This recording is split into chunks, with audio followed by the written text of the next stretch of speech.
नमस्ते everyone, welcome to this session. मैं Pankaj sir आप सभी का हार्दिक स्वागत करता हूं आपके अपने यूट्यूब चैनल पर, जहां पर आज का सेशन हमेशा की तरह बहुत बहुत बहुत खास होने वाला है, क्योंकि आज के सेशन में हम डिस्कस करने वाले हैं कैट 2024 के क्वांटिटेटिव एप्टीट्यूड का स्लॉट 2। ठीक है, तो आज के सेशन में हम जानने वाले हैं कि किन चैप्टर से किन कॉन्सेप्ट पर बेस्ड सवाल हमसे पूछे गए थे, साथ ही साथ उन सवालों को करने का बेस्ट अप्रोच क्या हो सकता है, और हम और क्या क्या नई चीज़ें सीख लें जिससे कि हमें आने वाले एग्जामिनेशन में, अगर हम आगे पेपर देने वाले हैं, तो हमें उसके लिए फायदा मिल सके। ठीक है, तो चलिए शुरू करते हैं आज के इस सेशन को। और आज के सेशन का एजेंडा ये है कि हम सवालों के थ्रू आपको कुछ ना कुछ नई चीज़ें सिखाने की कोशिश करेंगे, खासतौर पे सवालों को सॉल्व करने का जो एक बेस्ट अप्रोच हो सकता है, बेटर अप्रोच हो सकता है, उसे हम सीखने की कोशिश करेंगे।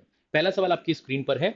A fruit seller has a stock of mangoes, bananas, and apples with at least one fruit of each type. At the beginning of a day, the number of mangoes make up 40% of his stock. That day, he sells half of the mangoes, 96 bananas, and 40% of the apples.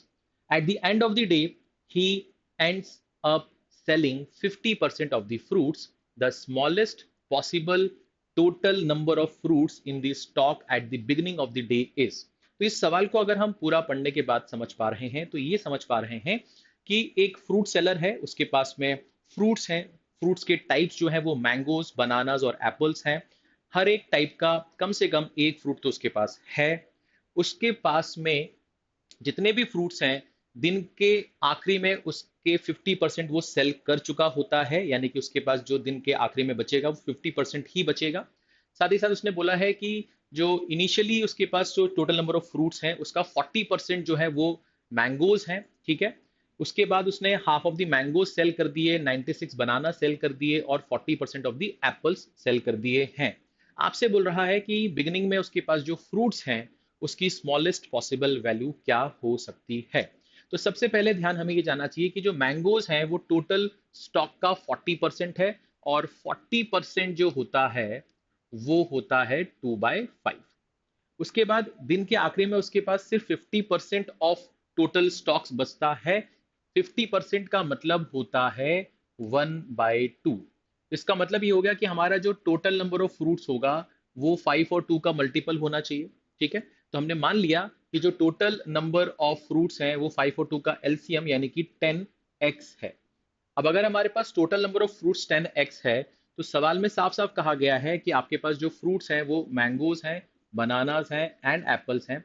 Mangoes जो है वो total number of fruits का 40% है, 10x का 40% निकालेंगे 4x आ जाएगा।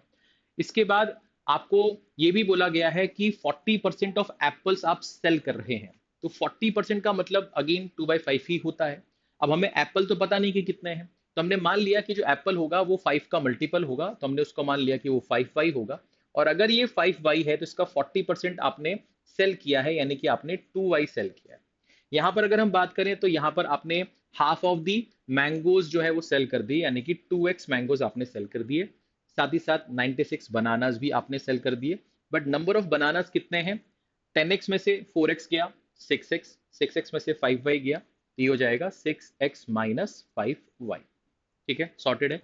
But उसने ये बोला है कि दिन के आखिरी में उसके पास जो फ्रूट्स बचेंगे वो 50% ही बचेंगे, क्योंकि उसने 50% तो सेल कर दिया। तो इसका मतलब इनका जो सम होने वाला है वो इसके 50% के बराबर होगा, जो कि कितना होगा?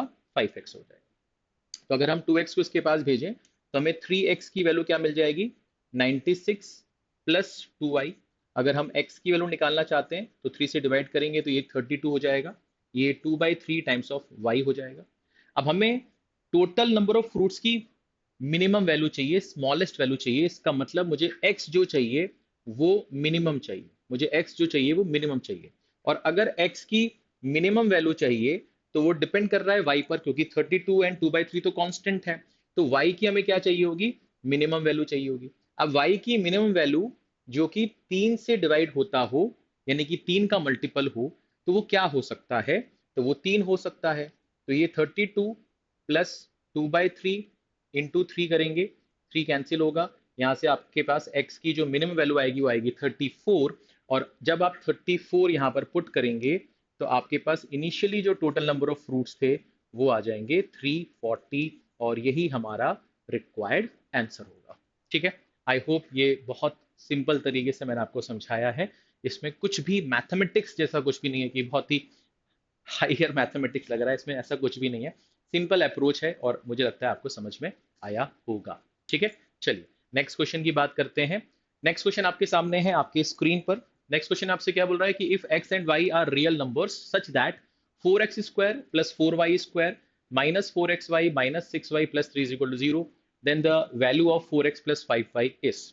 अब यहाँ पर हमें एक छोटा सा कॉन्सेप्ट पता होना चाहिए, और वो छोटा सा कॉन्सेप्ट सिर्फ इतना सा है कि रियल नंबर का जो स्क्वायर होता है, रियल नंबर का जो स्क्वायर होता है वो ग्रेटर देन और इक्वल टू 0 होता है। बस ये हमें पता होना चाहिए। अब कोई भी रियल नंबर अपने मन में सोचिए, पॉजिटिव, नेगेटिव, 0, क्योंकि रियल नंबर है। आप उसका स्क्वायर कीजिए, तो अगर वो पॉजिटिव नंबर है या नेगेटिव नंबर है तो उसका स्क्वायर करने पे वो एक पॉजिटिव नंबर आपको मिलने वाला है, और अगर वो 0 होगा तो उसका स्क्वायर करने पे आपको 0 ही मिलने वाला है। इसका मतलब किसी भी रियल नंबर का स्क्वायर करने के बाद हमें सिर्फ दो ही चीजें मिल सकती हैं, या तो वो एक पॉजिटिव नंबर होगा या तो वो 0 होगा। ठीक है, इसी का हमने यहाँ पर यूज किया है।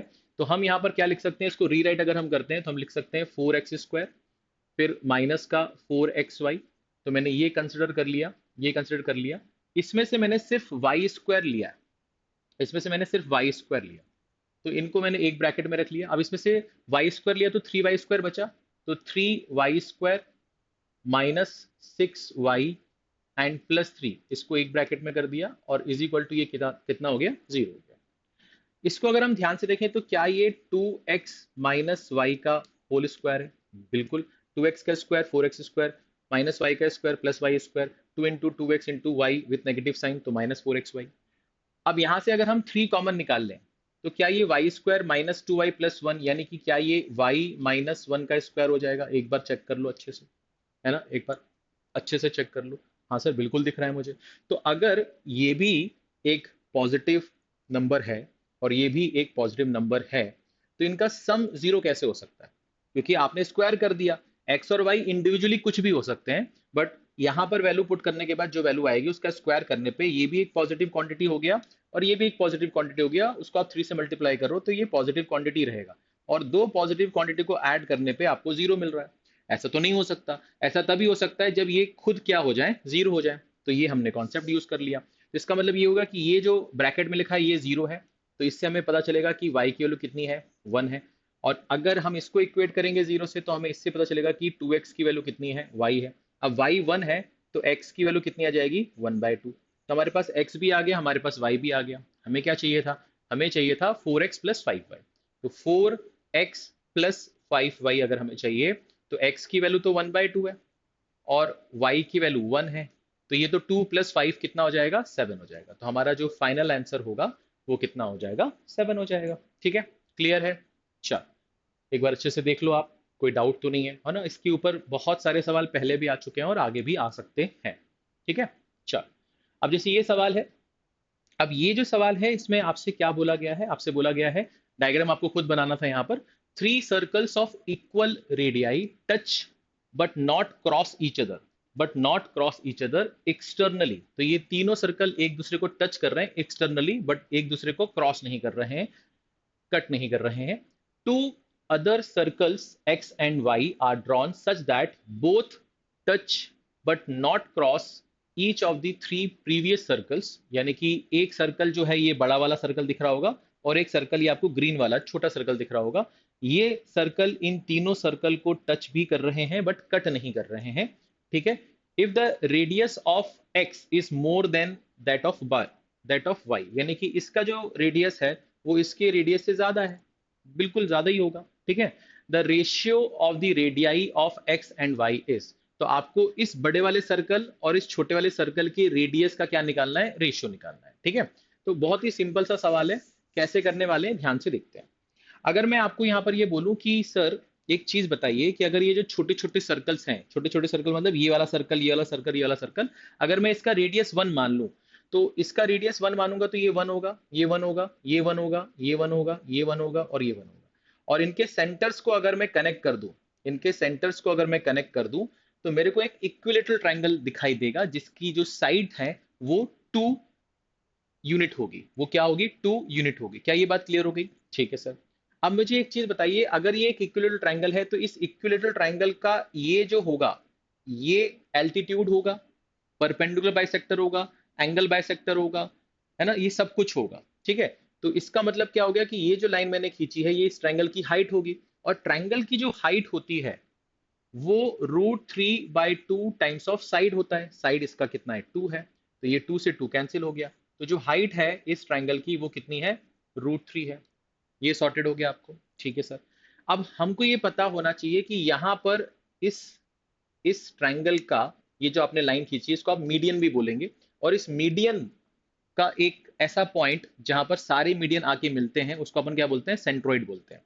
तो अगर ये इक्विलेटरल ट्रायंगल है तो ये जो सेंट्रोइड है जिस पॉइंट पर, उसी पॉइंट पर आपका क्या होगा, आपका इन सेंटर भी होगा, आपका सर्कुम सेंटर भी होगा, आपका सेंट्रोइड भी होगा, आपका ऑर्थो सेंटर भी होगा, सब कुछ उसी पॉइंट पर होगा। तो अभी हमको ये समझना है, ध्यान से देखिएगा, कि अगर मैं ये सेंटर लेता हूं इसका और इसको मैं ऐसे कनेक्ट कर देता हूं, इसको मैं ऐसे कनेक्ट कर देता हूं, तो आपको ये समझना पड़ेगा कि यहां से ये जो लेंथ है ना ए से पॉइंट जी तक की, ये जो ए जी है, ये जो ए जी है, ये ए जी जो है, ये जी पॉइंट आपका सेंट्रोइड है, और आपका जो सेंट्रोइड होता है वो उस पूरे मीडियन को, यानी कि यहां से लेकर यहां तक की पूरी लेंथ को 2:1 में डिवाइड करता है, 2:1 में डिवाइड करता है, ठीक है ना। ये बात समझ में आ गई, अगर आपने इसको डी ले लिया तो एजी और जीडी का रेशियो 2:1 होगा, ठीक है सर। अब एजी जो होगा वो कितना होगा, वो 2/3 times of height of the triangle होगा, यानी कि वो 2/3 ऑफ √3 होगा, यानी कि ये हो जाएगा 2/√3, यानी कि जो एजी है वो कितना आ जाएगा, 2/√3। यहाँ तो कोई दिक्कत, यहाँ तो कोई परेशानी। अगर आपको ये समझ में आया कि यहां से लेकर यहां तक की जो लेंथ है वो 2/√3 है, तो एक बार थोड़ा सा ध्यान से देखना कि इसको सेंटर मान रहे हैं और इसको रेडियस मान रहे हैं, तो यहां से एक सर्कल पास हो जाएगा, यहां से एक सर्कल पास हो जाएगा, ठीक है। तो यही आपका क्या होता है, इस बड़े वाले सर्कल का, इस बड़े वाले सर्कल का क्या हो जाएगा, ये रेडियस हो जाएगा, इसको अपन बोलेंगे सर्कुम सेंटर, तो ये कैपिटल आर हो जाएगा, ठीक है ना। अच्छा, तो अगर मैं आपसे बोलता हूं कि अच्छा यहां से लेकर यहां तक की जो लेंथ है वो आपने कितनी निकाली सर, 2/√3 निकाली, और अगर मैं इसको यहां से कनेक्ट कर दूं जो कि 1 यूनिट है, तो क्या मुझे इस बड़े वाले सर्कल का रेडियस मिल जाएगा, हाँ सर। तो ये कितना है, ये 2/√3 + 1। तो जो बड़ा वाला सर्कल था यानी कि एक्स वाला सर्कल था, उसका जो रेडियस है वो कितना है, 2/√3 + 1। और जो एक वाई वाला, मतलब ये जो सर्कल था छोटा वाला ग्रीन वाला, इसका रेडियस अपन क्या मान रहे हैं, इसका रेडियस अपने को निकालना पड़ेगा, इस सर्कल को अपन क्या मान रहे हैं, वाई मान रहे हैं। तो इस वाई सर्कल का रेडियस कैसे निकालोगे, तो ध्यान से देखो, अगर मैं ये जो लेंथ है जो कि 2/√3 है, उसमें से ये वाली लेंथ हटा दूं जो कि इस सर्कल का रेडियस है जो कि 1 यूनिट है, तो अगर 2/√3 में से ये 1 हटा दूंगा तो इस सर्कल का रेडियस आ जाएगा, हाँ सर। तो ये आ जाएगा 2/√3 - 1, और हमें इन दोनों का ही क्या चाहिए, रेशियो चाहिए था। तो हम यहाँ पर क्या बोल सकते हैं, 2 + √3, और ये कितना हो जाएगा, 2 - √3, √3 कैंसिल हो जाएगा। अब यहाँ पर हमें इसको सिंप्लीफाई करना है, तो इसको हम ऐसे लिख देते हैं, 2 + √3, और ये हो जाएगा 2 - √3, 2 - √3, ठीक है। अब इसको हम क्या कर सकते हैं, रैशनलाइज कर सकते हैं। तो यहाँ पर ये a माइनस बी है और ये a प्लस बी है ना, यहाँ पर ये a माइनस बी और ये a प्लस बी है, तो ये a² - b² बनेगा, यानी 4 - 3 बनेगा, यानी कि नीचे तो आ जाएगा आपका 1, तो ये तो 1 आ गया। और ये 2 + √3 का क्या हो जाएगा, स्क्वायर हो जाएगा, तो 2 + √3 का स्क्वायर, 2 + √3 का स्क्वायर। अच्छा, 2 + √3 का स्क्वायर क्या आएगा, ध्यान से अगर देखें तो 2 का स्क्वायर 4 आएगा, √3 का स्क्वायर 3 आएगा, तो 4 + 3 कितना हो गया, 7, एंड 2 2 ज़ा 4 √3, ठीक है, और नीचे तो 1 था, तो आपका जो आंसर आएगा वो कितना आएगा, 7 + 4 √3, 7 + 4 √3 = 1। तो आपका जो आंसर है वो कौन सा ऑप्शन है, पहला ऑप्शन, ठीक है। तो अच्छा सवाल था, इंटरेस्टिंग सवाल था, और इस तरह के सवाल जो है और भी एग्जामिनेशन में पूछे जा चुके हैं, ठीक है। बट यही सवाल अगर आप पहले से करके नहीं जाओगे तो आपको टफ लगेगा, ठीक है। चलिए, और इसमें आपको जो ट्राइंगल की, खासतौर पे इक्विलेटरल ट्राइंगल का जो कॉन्सेप्ट पता होना चाहिए, है ना, incircle, circumcentre, incentre, circumradius, inradius, इन सब का जो कॉन्सेप्ट पता होना चाहिए वो आपको पता होना चाहिए, ठीक है। चलिए, अब बात करते हैं कि when 3 to the power 30 when 3 to the power 333 is divided by 11, then the remainder is, तो यानी कि हमसे बोल रहा है कि 3 की पावर 333 है और इसको हम 11 से डिवाइड कर रहे हैं, तो हमें रिमाइंडर क्या मिलने वाला है। तो अगर हम यहाँ पर फर्मेट थ्योरम लगा दें तो हम यहाँ पर क्या बोल सकते हैं, 3 की पावर 10 की पावर 33, ये 330 हो जाएगा, और ये 3 की पावर 3 हो जाएगा, और इसको हम डिवाइड कर रहे हैं 11 से। ठीक है, तो इसका भी हम रिमाइंडर निकाल लेते हैं और इसका भी हम रिमाइंडर निकाल लेते हैं। तो अगर अब मैं आपको इसको थोड़ा सा दूर लिख के बता दूं कि हम इसको ऐसा लिख सकते हैं क्या, 3 की पावर 10 की पावर 33 डिवाइडेड बाय 11, इसका हम रिमाइंडर निकाल लेते हैं, और फिर हम 3 की पावर 3 बचेगा अपॉन 11, इसका रिमाइंडर निकाल लेते हैं, और जो भी आएगा उसको मल्टीप्लाई कर लेंगे। तो ये तो फॉर्मेट थ्योरम के हिसाब से आपको दिख रहा है कि 3 और 11 जो है वो को प्राइम है। अगर ये p है तो ये p-1 है, तो इसका मतलब यहाँ से तो रिमाइंडर आपको कितना मिलने वाला है, 1 मिलने वाला है। और ये 27 को 11 से डिवाइड करेंगे तो 22 जाएगा, 5 बचेगा, तो यहाँ से जो रिमाइंडर बचने वाला है वो 5 बचने वाला है। अब 5 इंटू 1 करने पे 5 आएगा, तो कोई दिक्कत नहीं, 11 से डिवाइड कर रहे थे तो 5 रिमाइंडर आ सकता है, और यही आपके इस सवाल का सही जवाब है। ठीक है, चलो आगे बढ़ते हैं। Next, the sum of the infinite series 1/5 bracket में 1/5 माइनस 1/7 प्लस 1/5 का स्क्वायर ब्रैकेट में 1/5 का स्क्वायर माइनस 1/7 का स्क्वायर प्लस 1/5 का क्यूब ब्रैकेट के अंदर 1/5 का क्यूब माइनस 1/7 का क्यूब एंड सो ऑन, है ना। ऐसे इनफिनाइट सीरीज ये चल रही है, और आपसे बोल रहा है इसकी वैल्यू क्या होगी। तो ये सवाल अगर हम पहली बार देख रहे हैं तो हमें बहुत कठिन लगेगा, बट अगर हमें पहले से प्रैक्टिस है, हमें पहले से मालूम है कि इस तरह के जब सवाल हमें दिखाई देते हैं तो वो दिखने में टफ होते हैं, बट वो करने में बहुत ईजी होते हैं अगर आपका थॉट प्रोसेस बहुत अच्छा है तो। ठीक है, अब देखिए यहाँ पर हम क्या कर सकते हैं। हम यहाँ पर इन दोनों को अगर मल्टीप्लाई करें तो आपको क्या मिलेगा, 1/5 का स्क्वायर। ठीक है ना, इन दोनों को मल्टीप्लाई करें तो यहाँ से क्या मिलेगा, 1/5 की पावर 4। इन दोनों को अगर मल्टीप्लाई करें तो यहाँ से क्या मिलेगा, 1/5 की पावर 6, एंड ये सो ऑन ऐसा मिल जाएगा। ठीक है, माइनस माइनस साइन वाला लिया, 1/5 इंटू 1/7 करेंगे। अब माइनस अगर हम बाहर निकाल रहे हैं तो यहाँ पर आपका क्या हो जाएगा, प्लस हो जाएगा, तो यहाँ पर क्या हो जाएगा, 1/5 इंटू 7। ठीक है सर, फिर यहाँ पर क्या हो जाएगा, प्लस का 1/5 का स्क्वायर 1/7 का स्क्वायर, यानी कि 1/5 का स्क्वायर इंटू 7 का स्क्वायर, और यहाँ पर हो जाएगा 1/5 का क्यूब 1/7 का क्यूब, तो ये हो जाएगा 1/5 का क्यूब इंटू 7 का क्यूब, एंड सो ऑन। ठीक है, क्या ये बात समझ में आ गई। क्या ये आपको इन्फिनाइट जीपी दिख रही है, हाँ सर दिख रहा है। तो इसका जो सम होता है वो क्या होता है sir, first term upon 1 minus common ratio. तो यहाँ पर जो फर्स्ट टर्म है वो 1/25 है, और 1 माइनस आर कॉमन रेशियो जो है वो भी 1/25 ही है। ठीक है, माइनस कर रहे हैं। इसका जो फर्स्ट टर्म है वो 1/35 है। ठीक है, 1 माइनस, और कॉमन रेशियो जो है वो भी 1/35 ही है। ठीक है, अच्छा, अब यहाँ पर अगर हम इसको सॉल्व करेंगे तो ये क्या है, ये 1/25 है, और ये 24/25 है, माइनस ये 1/35 है, और ये 34/35 है। तो अगर हम थोड़ा सा ध्यान से देखेंगे तो हमारा ये 25 बेस में 35 बेस में कैंसिल हो जाएगा, यहाँ से बचेगा 1/24, और यहाँ से बचेगा 1/34। तो 34 माइनस 24 करने पे कितना आएगा, 10 आएगा, और यहाँ पर आ जाएगा 24 इंटू 35। तो अगर हम 2 से कैंसिल करेंगे तो 2 से 5 टाइम्स, 2 से 12 टाइम्स, तो ये आ जाएगा 5/12 इंटू 35। तो 12 इंटू 35, है ना, ऐसे ही कुछ हो रहा है ये। आई होप यहाँ पर हमने 35 ही किया है, तो 35 - 1 34, तो यहाँ पर 34 होगा ना, ये 34, ये 34 होगा। तो 12 इंटू 34, तो ये हो जाएगा 360 और 48, यानी कि 408। तो यहाँ से सॉल्व करने पे कितना आएगा, 408। तो ये आपके सवाल का जवाब आ जाएगा 5/408, यानी कि हमारा जो बी ऑप्शन है वो हमारा सही जवाब। ठीक है, तो जैसे अभी मैं इसको सॉल्व करते करते 34 था, बट यहाँ पर मैंने गलती से 35 लिख दिया, तो इस तरह की जो सिली मिस्टेक्स हैं, है ना, ये हमसे होंगी। तो इसलिए हमें प्रैक्टिस करनी होती है। प्रैक्टिस का मतलब ये नहीं होता है कि हम एक ही चीज़ को बार बार करें। प्रैक्टिस का मतलब ये होता है कि हम बार बार कुछ नया करें, जिससे कि हमें पता चले कि हम क्या गलती कर सकते हैं और कैसे हम रिएक्ट कर रहे हैं अगर हमारे पास कुछ नया आता है तो। ठीक है, चलो यहाँ तक क्लियर हो गया। नेक्स्ट क्वेश्चन की बात करते हैं। अब आपसे बोल रहा है कि A B C D is a trapezium in which A B is parallel to C D, the side A D and B C extended intersect at point E. If AB is equal to 2, CD is equal to 1, and perimeter of ABCD is 6, then the perimeter in centimeter of triangle AEB. तो हमको ये तो समझ में आ गया है कि एक लाइन है जिसको अगर हम ए बी बोलते हैं, तो एक दूसरी लाइन है जिसको हम सी डी बोलेंगे, हम सी डी ना लिखकर सी डी ऐसे क्यों लिख रहे हैं, क्योंकि ए डी को एक्सटेंड करने के लिए उसने बोला था। तो अगर हम इसको यहाँ से कनेक्ट कर देंगे और इसको यहाँ से कनेक्ट कर देंगे तो हमें यहाँ पर कोई पॉइंट मिल जाएगा जिसको वो ई बोल रहा है। उसने बोला ए बी की लेंथ जो है वो 2 है और सी डी की लेंथ जो है वो 1 है। अब यहाँ पर हमको ये बोल रहा है कि जो ए बी सी डी है उसका जो पेरीमीटर है वो 6 है। उस 6 में से ये 2 है और ये 1 है, तो इसका मतलब इसका और इसका जो सम होगा वो 3 होगा। तो अगर मैं इसको बोल दूं कि ये x है और ये y है, तो क्या हमको अभी तक ये समझ में आ गया कि x प्लस वाई जो है वो 3 है।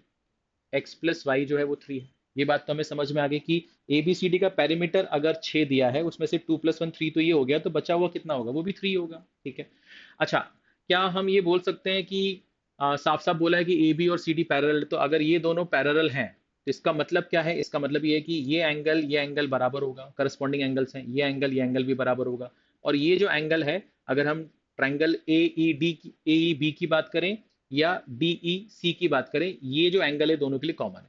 तो ये जो ट्रायंगल दिखाई दे रहा है आपको, कौन सा वाला ट्रायंगल, एक तो ट्रायंगल दिखाई दे रहा है आपको ट्रायंगल ए ई बी, और एक ट्रायंगल आपको दिखाई दे रहा है डी ई सी। ये दोनों ट्रायंगल क्या हो गए आपके, सिमिलर हो गए। ये दोनों ट्रायंगल क्या हो गए आपके, सिमिलर हो गए। तो अगर ये सिमिलर हो गए तो क्या आपको ये समझ में आ रहा है कि अगर इसके और इसके बीच में रेशियो 1:2 है, तो इसका मतलब ये हुआ कि जो ई डी होगा, जो ई डी होगा और जो ई ए होगा, जो ई सी होगा और जो ई बी होगा, उसका रेशियो भी 1/2 ही होगा।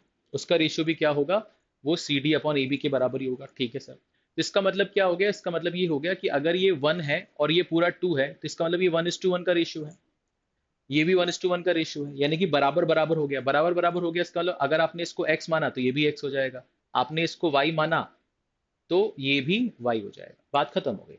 अब आपको करना क्या है, आपको करना है ट्रायंगल ए ई बी का पेरीमीटर निकालना है आपको। तो आप क्या करोगे, आप ये बोलोगे कि जो पेरीमीटर है of triangle A E B, वो किसके इक्वल होगा। तो आप बोलोगे x + x 2x, y + y 2y, और ये 2 हो गया। तो आप ये बोलोगे सर ये ट्वाइस ऑफ x + y + 2 हो गया। तो अगर हम यहाँ पर x + y की वैल्यू पुट कर दें, जो कि कितना था, 3 था, तो 2 × 3 6, और +2 करने पे कितना आएगा, 8 आएगा। तो आपका जो आंसर है वो कितना है, 8। आपका जो आंसर है वो कितना है, 8।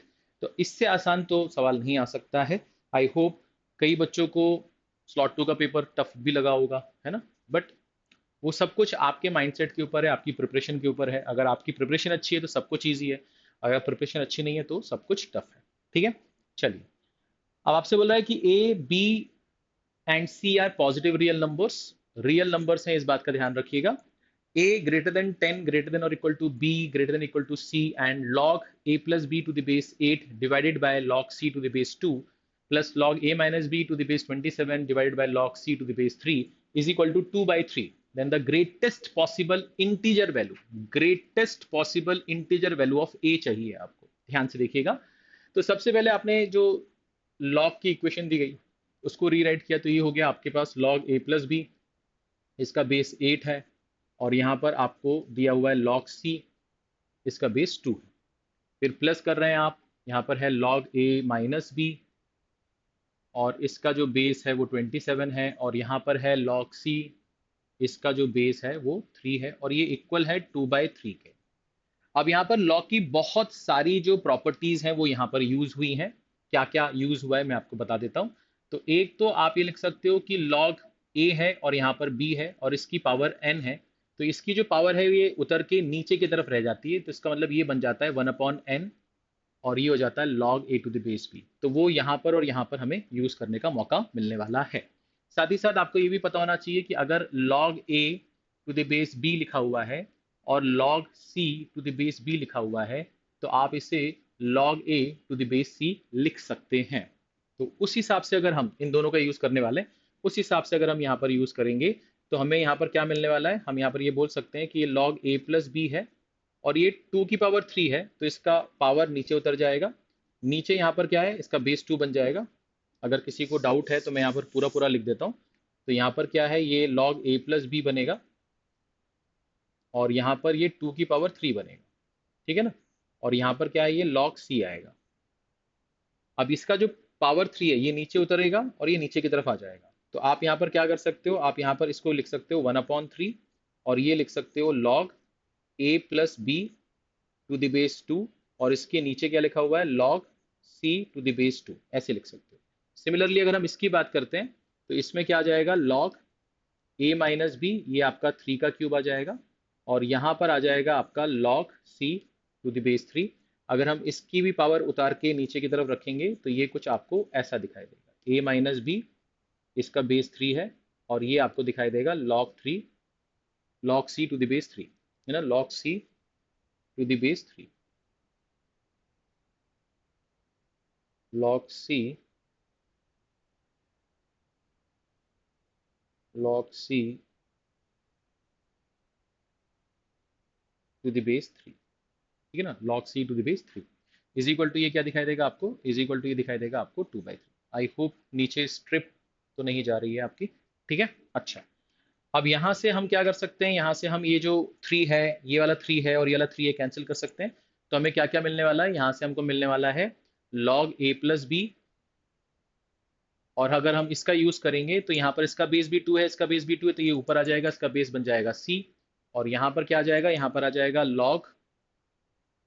log a माइनस बी, इसका दोनों का बेस 3 था तो ये बन जाएगा log a माइनस बी और यहाँ पर बेस c आ जाएगा, इज इक्वल टू यहाँ पर क्या आ जाएगा, यहाँ पर सिर्फ 2 बचेगा, यहाँ पर क्या बचेगा, सिर्फ 2 बचेगा। अब यहाँ पर हम जो प्रॉपर्टी यूज कर सकते हैं वो क्या यूज कर सकते हैं, वो है सर कि log a plus log b जो होता है, इसका कुछ भी बेस हो सकता है, तो ये हो जाता है log ab, है ना, log ab। तो अगर हम इसको देखेंगे ध्यान से तो ये क्या हो जाएगा, ये हो जाएगा log a plus B into A minus B, इसका बेस c है और ये 2 हो जाएगा। आप इसको इस तरह से ब्रैकेट में लिख सकते हैं। अब ये जो बन जाएगा, ये बन जाएगा आपका log a square minus B square और इसका बेस कितना है c। अगर आप एंटी लॉग लेंगे तो आपका a square minus B square तनहा हो जाएगा और ये c यहाँ चला जाएगा, तो ये c इस 2 का बेस बन जाएगा। तो फाइनली आप बोल सकते हैं कि a स्क्वायर जो होगा वो b square plus c square के बराबर होगा। अब यहाँ पर आपको क्या चाहिए, ध्यान से देखो, आपको यहाँ पर चाहिए greatest possible integer value of a. तो ए की इंटीजर वैल्यू चाहिए बट ग्रेटेस्ट चाहिए आपको। तो यहाँ तो ए स्क्वायर है, तो हमने बोला कि यार ए स्क्वायर जो डिपेंडेंट है वो किस पर है, बी और सी पर है, और हमें मालूम है कि बी और सी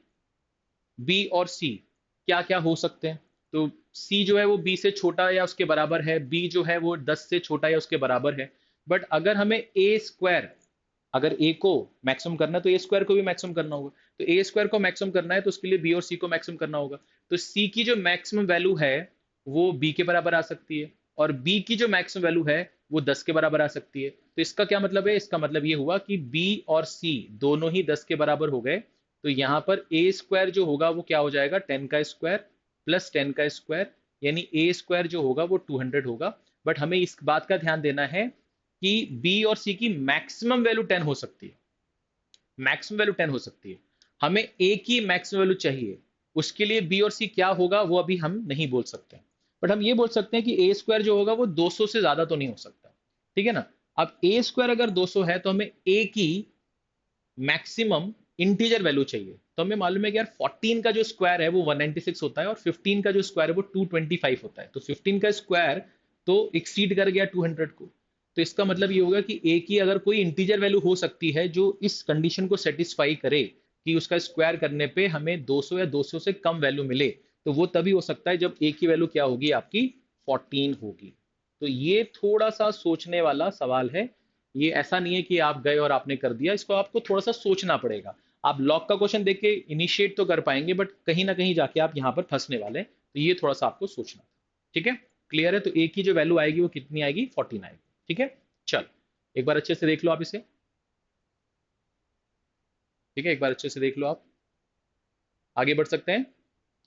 नेक्स्ट आपसे बोल रहा है कि Bina incurs 19% loss when she sells a product at ₹4860 to Shyam, who in turn sells this product to Hari. If Beena would have sold this product to Sham at the purchase price of Hari, she would have obtained 17% profit. Then the profit in rupees made by Sham is. तो बड़ा आसान सा सवाल है। यहाँ पर बीना है और बीना ने ये बेचा है शाम को, और शाम को उन्होंने बेचा है 19% के लॉस पर, 19% के लॉस पर। और शाम ने इसके लिए जो पे किया है वो पे किया है 4860, यानी कि शाम का कॉस्ट प्राइस 4860 है, बट बीना के लिए ये क्या है, उसका सेलिंग प्राइस है। तो बीना का जो कॉस्ट प्राइस है उसका अगर हम 81% निकालेंगे तो वो 4860 के बराबर आएगा। सॉल्व करने पे हमें पता चलेगा कि बीना का जो कॉस्ट प्राइस है वो 6000 है। तो बीना का कॉस्ट प्राइस कितना आ गया, 6000 आ गया। ठीक है, तो अब हमें ये समझ में आ गया कि बीना का जो कॉस्ट प्राइस है वो 6000 है, और शाम का जो कॉस्ट प्राइस है वो 4860 है। अब श्याम ने हरि को बेचा है, ठीक है, किस दाम पे नहीं पता, बट उसने बोला ये है कि अगर Bina Bina if Bina would have sold this product to Shyam, अगर बीना यही प्रोडक्ट शाम को हरी के कॉस्ट प्राइस पर बेचती तो उससे कितना प्रॉफिट होता, 17% का प्रॉफिट होता। तो इसका मतलब ये है कि ये जो वैल्यू है वो इसका 117% है। 17% प्रॉफिट इसमें जोड़ के हम इसको निकाल सकते थे। तो हमने बोला यार 6000 है, 17% प्रॉफिट के बाद जो आपका सेलिंग प्राइस आएगा वो कुछ ऐसे आ सकता था। तो 60 × 117, तो ये हो जाएगा आपका कितना, 600, और ये हो जाएगा आपका 60, और ये हो जाएगा 42, यानी कि 702। तो यानी कि ये हो जाएगा आपका 7020। तो ये जो वैल्यू है ये कितनी है, 7020। ठीक है, तो हरी का जो परचेज प्राइस है वो 7020 है। तो आपसे बोल रहा है कि then the profit in rupees made by Sham. तो शाम ने 4860 में ये सामान खरीदा और 7020 में बेचा, तो उसका जो प्रॉफिट है बस वही आपसे पूछ रहा है। तो आपको बस क्या करना है, 7020 में से 4860 आपको माइनस करना था। तो यहाँ से आपको क्या मिलेगा, 12 में से 6 गया तो यहाँ से 6 मिल जाएगा, 9 में से 8 गया तो यहाँ पर 1 मिलेगा, और यहाँ से आपको क्या मिलेगा, यहाँ से आपको मिलेगा 2। ठीक है, तो 2160 आपका आंसर आ जाएगा। एक बार चेक कर लेना कहीं कुछ गलती तो नहीं करी है मैंने, मैं थोड़ा सा, ठीक है, उम्र दराज हो गया हूँ तो कुछ गलतियां कर सकता हूँ। ठीक है, तो आप प्लीज इसको एक बार देखना। ठीक है, आई होप आपको कोई परेशानी अभी तक तो नहीं हुई होगी। चलिए नेक्स्ट क्वेश्चन की बात करते हैं फटाफट। अच्छा क्वेश्चन था, आसान क्वेश्चन था। अब यहाँ पर बोल रहा है कि x+6√2 का स्क्वायर रूट प्लस x-6√2 का स्क्वायर रूट अगर 2√2 के बराबर है तो x की वैल्यू क्या है। तो यहाँ पर इसको अगर हम देखें तो हम इसको ऐसे लिख सकते हैं, क्या रीराइट कर सकते हैं, x+6√2 plus x-6√2 is equal to कितना, 2√2। अगर हम दोनों तरफ स्क्वायरिंग कर दें तो ये a+b का स्क्वायर की तरह ओपन हो जाएगा। तो स्क्वायरिंग हम सीधे लिख रहे हैं, तो यहाँ पर आएगा x+6√2, ये आ जाएगा x-6√2, और ये आ जाएगा 2ab। तो 2ab करेंगे। अब 2ab जब करेंगे तो ये a और ये b है, बट ये वैसे तो a+b और a-b की तरह दिख रहा है हमें। तो अगर हम इसको मल्टीप्लाई करेंगे तो ये अंदर ही अंदर क्या हो जाएगा, x² माइनस 6 का स्क्वायर 36, √2 का स्क्वायर 2, 36 × 2 72। तो ये आप चाहें तो एक स्टेप और भी कर सकते हैं, और अगर हम इसका स्क्वायर करेंगे तो 4 2 8 आ जाएगा। ठीक है ना। अब यहाँ से हम क्या क्या कैंसिल कर सकते हैं वो देख लेते हैं। तो ये 6√2 वाला पार्ट चला जाएगा, 2x जो है उधर जाएगा, तो हमने लिखा 2 टाइम्स ऑफ, ये हो गया आपका x² माइनस 72। और अगर हम यहाँ पर 8 माइनस 2x लिखेंगे, तो 8 माइनस 2x लिखेंगे, 8 माइनस 2x दिख रहा है आपको, 8 और ये 2x हो जाएगा, तो 2 कॉमन ले लेते हैं, तो ये 4 माइनस x आ जाएगा। तो 2 से 2 कैंसिल कर दिया। अब फिर से दोनों तरफ स्क्वायरिंग कर देते हैं, तो ये आ जाएगा x² minus 72 is equal to 16 plus x² minus 8x। तो यहाँ से हमें फिर से दिख रहा है कि हमारा x² जो है वो चला जाएगा। ठीक है, और 8x को इधर भेज देंगे, और ये उधर जाके 88 बन जाएगा। तो x की जो वैल्यू आएगी वो आएगी 11, और हमें यही चाहिए। ठीक है, हमें x की वैल्यू ही पूछ रहा है। ठीक है, क्लियर है, सॉर्टेड है, इजी है। ठीक है, चलो फटाफट आगे बढ़ेंगे। अब आपसे बोल रहा है कि Anil invest ₹22,000 for 6 years in A scheme with 4% interest per annum compounded half yearly. तो जैसे उसने कंपाउंडेड हाफ ईयरली बोला, मेरा 6 जो है वो 12 बन जाएगा, और जो 4 है वो 2 बन जाएगा। आई होप ये आप समझ गए होंगे कि टाइम डबल हो जाता है और रेट ऑफ इंटरेस्ट हाफ हो जाता है अगर कंपाउंडेड हाफ ईयरली बोला। ठीक है, separately Sunil invest a certain amount, amount कितना है नहीं पता, इन दी सेम स्कीम। अगर सेम स्कीम बोल रहा है तो जो रेट ऑफ इंटरेस्ट है वो 4% ही होगा, और वो कंपाउंडेड हाफ ईयरली होगा। इसका मतलब ये है है ना, बट फॉर 5 years, टाइम उसका कितना है, 5 years है, and then reinvest the entire amount he receives at the end of 5 years for 1 year at 10% simple interest. तो बहुत ही अच्छा सवाल है। If the amount received by both at the end of 6 years are equal, then the initial investment in rupees made by Sunil is. तो सुनील ने जो amount invest किया था जो हमें मालूम नहीं था वो हमें निकालना है। तो हमने बोला अनिल जो है वो 22,000 रुपये लगा रहा है भाई, ठीक है, और यहाँ पर कंपाउंड इंटरेस्ट है तो 1 + r कितना है, 2/100, और यहाँ पर जो टाइम है वो यहाँ पर 12 है, इज इक्वल टू सुनील जो है वो कितना अमाउंट लगा रहा है मुझे पता नहीं है, बट 1 + r उसका तो 2% ही होगा, बट उसका टाइम जो था वो 5 year दिया था, हम उसका डबल करेंगे तो यहाँ 10 हो जाएगा। और ये जो है ये पैसा जब उसको फिर से मिल जाएगा 5 साल बाद, तो इसको फिर से री इन्वेस्ट करेगा 1 साल के लिए 10% सिंपल इंटरेस्ट के हिसाब से। तो अगर ये हमारा प्रिंसिपल है और इसका 10% हमें और मिल जाएगा तो ये अपने आप का कितना हो जाएगा, 110% हो जाएगा, 110% हो जाएगा, ठीक है। अब यहाँ पर हमें कुछ नहीं करना है, बहुत ही सिंपल हो गया ये। तो अगर मैं यहाँ से इसको कैंसिल करने जाऊं, पहले तो ये 0 0 कैंसिल कर देते हैं, ठीक है ना। 11 से ये जो जाएगा ये जाएगा आपका 2000 टाइम, और 2000 में ये 10 मल्टीप्लाई होगा तो ये हो जाएगा आपका 20,000, ठीक है, ये 20,000 हो जाएगा, ठीक है। ये वाला पार्ट यहाँ से कैंसिल होगा तो यहाँ पर पावर 2 बचेगी, तो यहाँ पर क्या बचेगा, यहाँ पर बचेगा 1 + 2/100, 2/100 पे पावर 2, और सामने यहाँ पर क्या बचेगा, x बचेगा। अच्छा, यहाँ पर क्या लिखा हुआ है, यहाँ पर लिखा है 20,000, यहाँ पर लिखा हुआ है 102/100 इंटू 102/100, तो यहाँ से ये x की वैल्यू निकल जाएगी, 4 0 यहाँ से हमारे कैंसिल हो जाएंगे, ठीक है। 102 का स्क्वायर होता है 10404, और इसका क्या हो रहा है, इसका डबल हो रहा है, और ये हमें x की वैल्यू देगा। तो x की जो वैल्यू है वो हमें क्या मिल जाएगी, वो मिल जाएगी 20808, तो 20808 जो है वो हमारा डी ऑप्शन, ठीक है। तो बहुत ही सिंपल सवाल था, आई होप आपसे बनना चाहिए था, ठीक है। चलिए फटाफट करते हैं नेक्स्ट सवाल की बात। अब आपसे बोला all the values of x satisfying the inequality 1/x + 5 less than equal to 1/2x - 3r। तो इनइक्वालिटी का इससे इजी सवाल नहीं पूछा जा सकता, तो कैसे करेंगे इसको, 1/x + 5, इसको इस तरफ ले आते हैं तो 1/2x - 3 less than equal to 0, cross multiply करते हैं तो 2x - 3 माइनस x - 5, नीचे यहाँ पर क्या हो जाएगा, x + 5, और ये हो जाएगा 2x - 3 less than equal to 0। ऊपर वाला पार्ट क्या हो जाएगा, ऊपर वाला पार्ट हो जाएगा x - 8, ठीक है। अब यहाँ पर जो नीचे वाला पार्ट है उसको आप क्रॉस मल्टीप्लाई नहीं कर सकते, क्योंकि आपको नहीं मालूम है कि ये जो नीचे वाली क्वांटिटी है ये पॉजिटिव है कि नेगेटिव है। ये क्यों नहीं मालूम है आपको, क्योंकि आपको नहीं मालूम है कि x क्या है। तो यहाँ पर हम क्या कर सकते हैं, यहाँ पर हम ऊपर और नीचे जो है वो x + 5 से एंड 2x - 3 से मल्टीप्लाई कर देंगे, उससे नीचे वाला पार्ट क्या हो जाएगा, स्क्वायर हो जाएगा, यानी कि परफेक्ट स्क्वायर बन जाएगा। और ऐसा करने से अब x की कोई भी वैल्यू आप यहाँ पर पुट करें, फाइनल रिजल्ट आपको एक पॉजिटिव नंबर ही मिलेगा, और इससे हम इसको यहाँ भेजेंगे तो इनइक्वालिटी पे असर नहीं पड़ेगा, है ना। नेगेटिव नंबर से मल्टीप्लाई करने पे इनइक्वालिटी पे असर पड़ता है, नेगेटिव नंबर से डिवाइड करने पे भी इनइक्वालिटी पे असर पड़ता है, ये आपको पता होना चाहिए, ठीक है। तो अभी हम यहाँ पर क्या कर सकते हैं, अच्छा इस बात का बस ध्यान रखना है कि x + 5 और 2x - 3 अगर नीचे की तरफ है तो x की जो वैल्यू है वो -5 नहीं हो सकती, और x की जो वैल्यू है वो 3/2 नहीं हो सकती, नहीं तो ये पूरा का पूरा 0 हो जाएगा, अनडिफाइंड हो जाएगा, नीचे वाला पार्ट 0 हो जाएगा तो पूरा का पूरा अनडिफाइंड हो जाएगा।